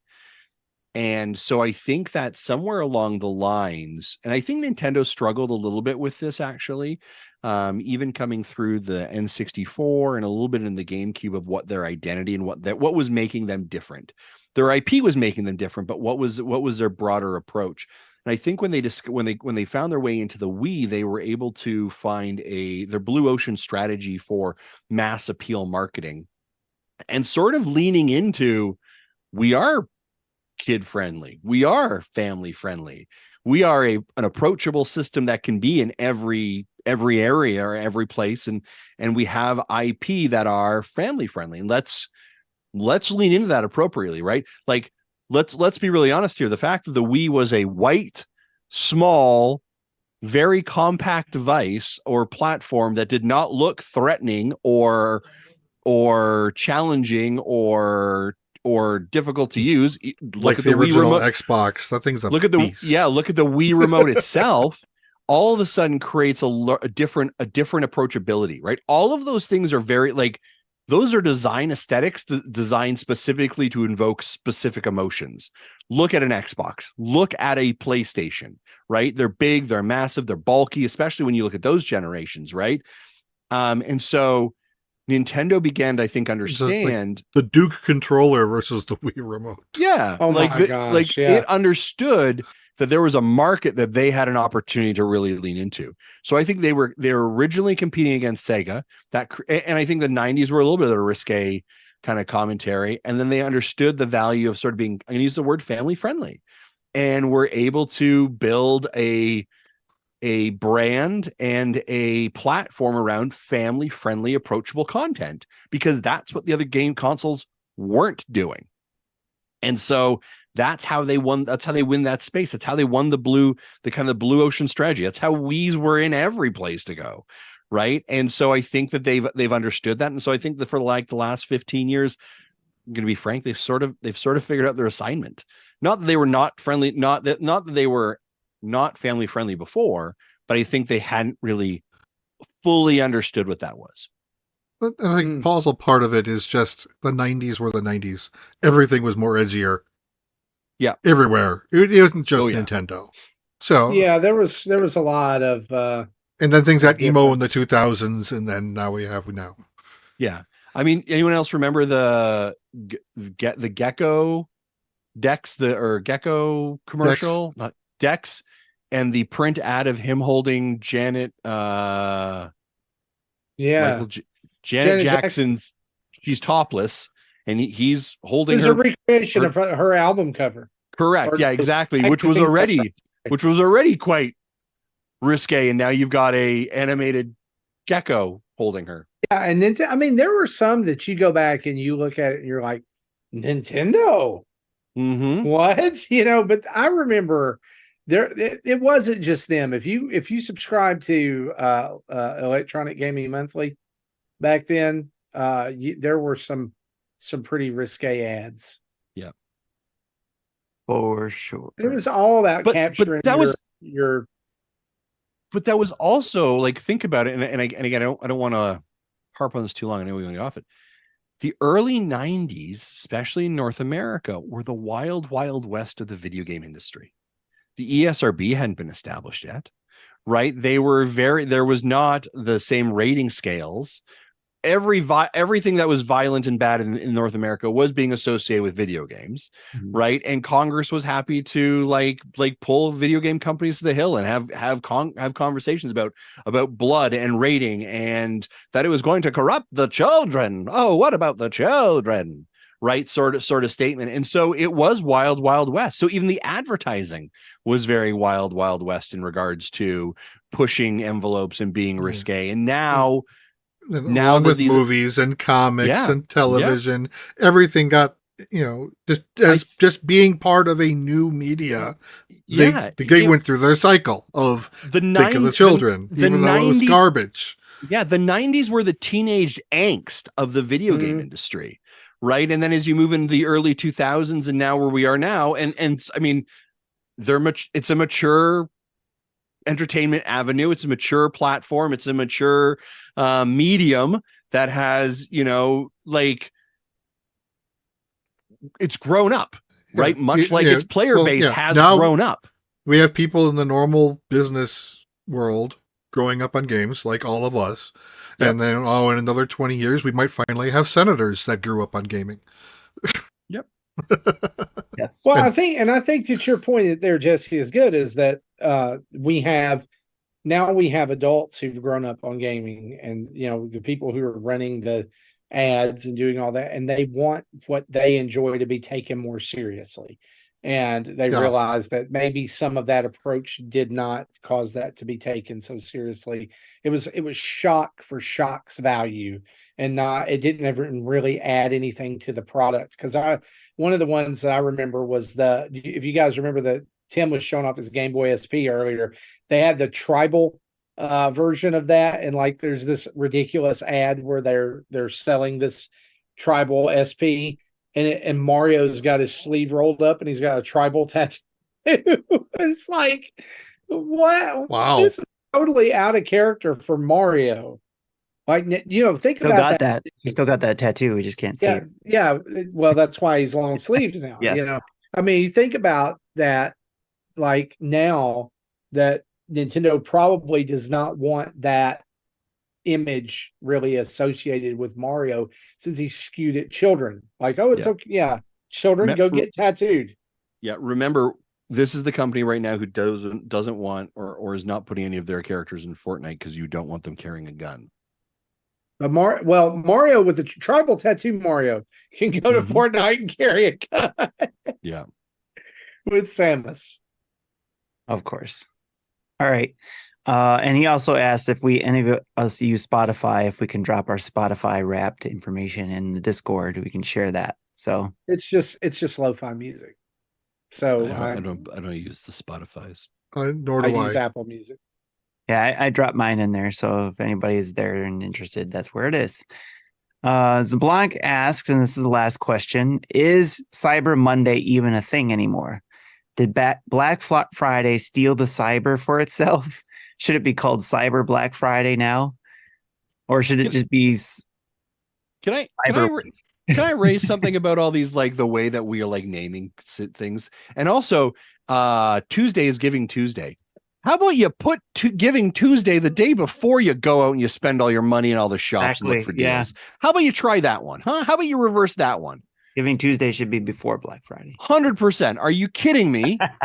Like, who thought that was a brilliant idea? And I don't want to sound like a Scrooge when I say this, but like, I get these Giving Tuesday emails from my Children's Miracle Network hospital, and I'm like, I just raised you $2,000.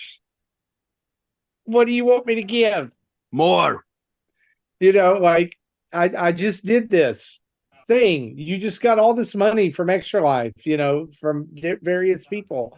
And it's just a weird time, but the timing that's horrible. I think what Zablanc's getting at here is that this year Black Friday seemed to go on the entire month of November. It was all online. I didn't really see that many people in stores. I didn't go out much. We did go to one store because they don't do online sales, and we wanted to get something, but it was the only one packed. Like, we drove by Walmart, nobody was really there like they used to be. We drove by Target, nobody was really there. I think people just stayed home and bought it online. I do like the fact that it was spread out through the week or two leading up to Black Friday, so it wasn't just like you weren't expecting. Like everything, a lot of companies stayed away from being open on Thanksgiving, thankfully, and then went back to just doing a sale on Friday. But like you said and observed, they did a lot of leading up to Black Friday, because we were in Target like the weekend before, and they had Black Friday stickers on a lot of stuff already. Walmart advertised Black Friday in their app from November 1st, and it's probably still there. I'm going to go Black check. Black November. Yeah.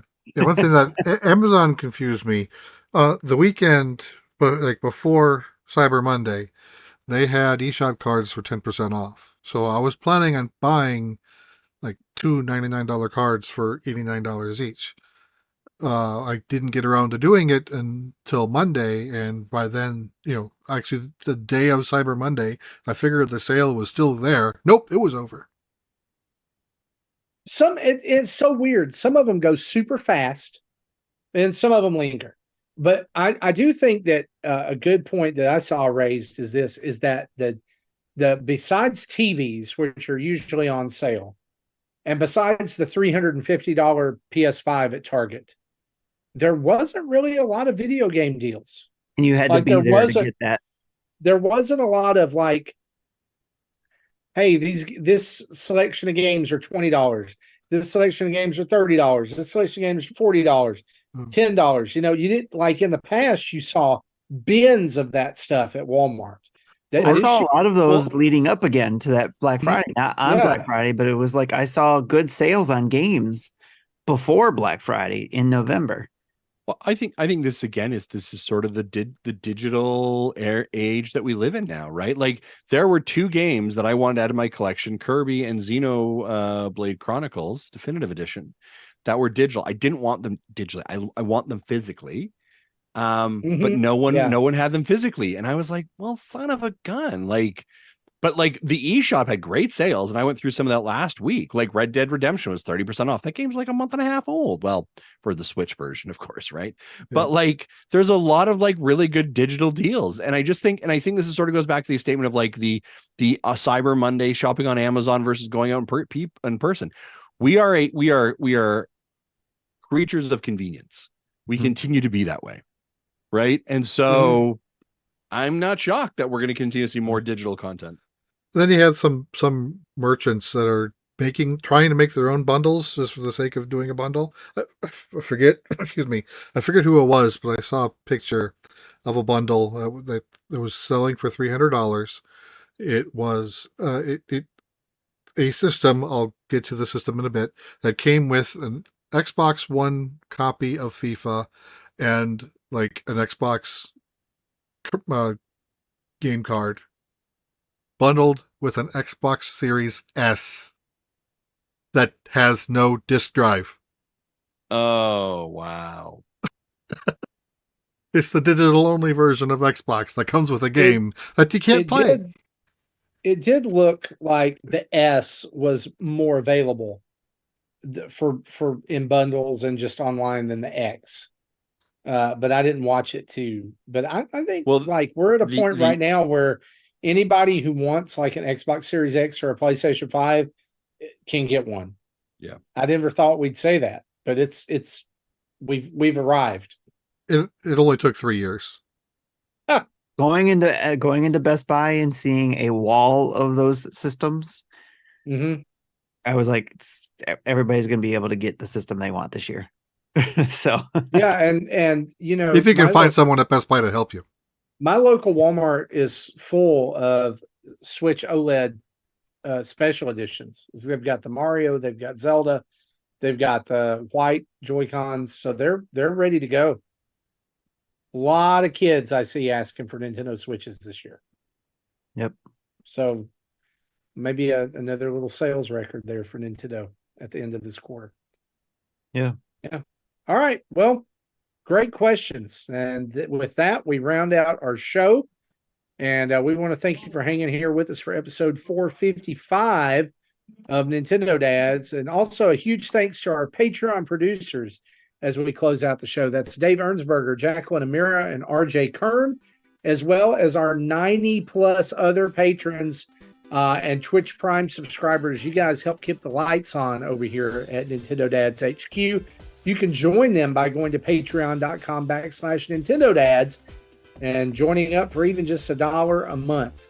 We want to say a huge shout out to our 1,400 plus Twitch followers and 7,100 plus, almost 7,200 YouTube subscribers. If you're not subscribing to us on Twitch or YouTube, please hit that subscribe button so you can follow us and see all of the goodness that we put out every week. So basically what we want to say is just thank you. If you listen to the show, if you subscribe to the show, if you watch the show, if you watch our videos, if you send an email, if you subscribe on Patreon, however you do it, we thank you. Thanks for being here. Even if you don't do any of those things and you just listen to the show, that's it. Thank you. We really, really appreciate you. Go and check out our website, nintendodads.org, for Spotify podcast feeds for our show, as well as the other Nintendo Dads family of podcasts like Dads After Dark and Retro Logic, as well as their family of podcasts, our latest YouTube videos, tweets, social media links, Patreon extra life pages, and merch.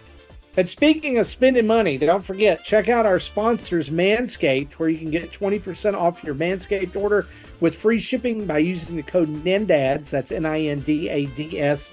And yeah, it even works on the peak performance plan that you can set up for every month as well. And if you want to eat some delicious meals, you can head over to our sponsor, HelloFresh.com, and use the code 50 Nintendo Dads. 50 Nintendo Dads will get you 50% off and no shipping on your first HelloFresh order. Email us at nintendodads@gmail.com or call in and leave a voicemail at 929-25-NDADS. That's 929-256-3237.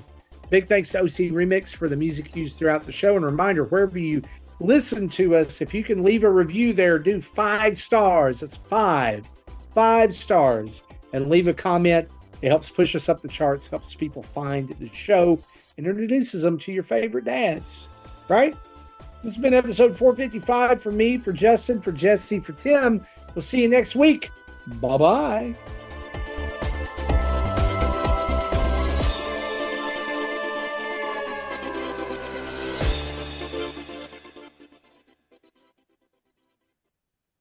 Thank you for listening to Nintendo Dads.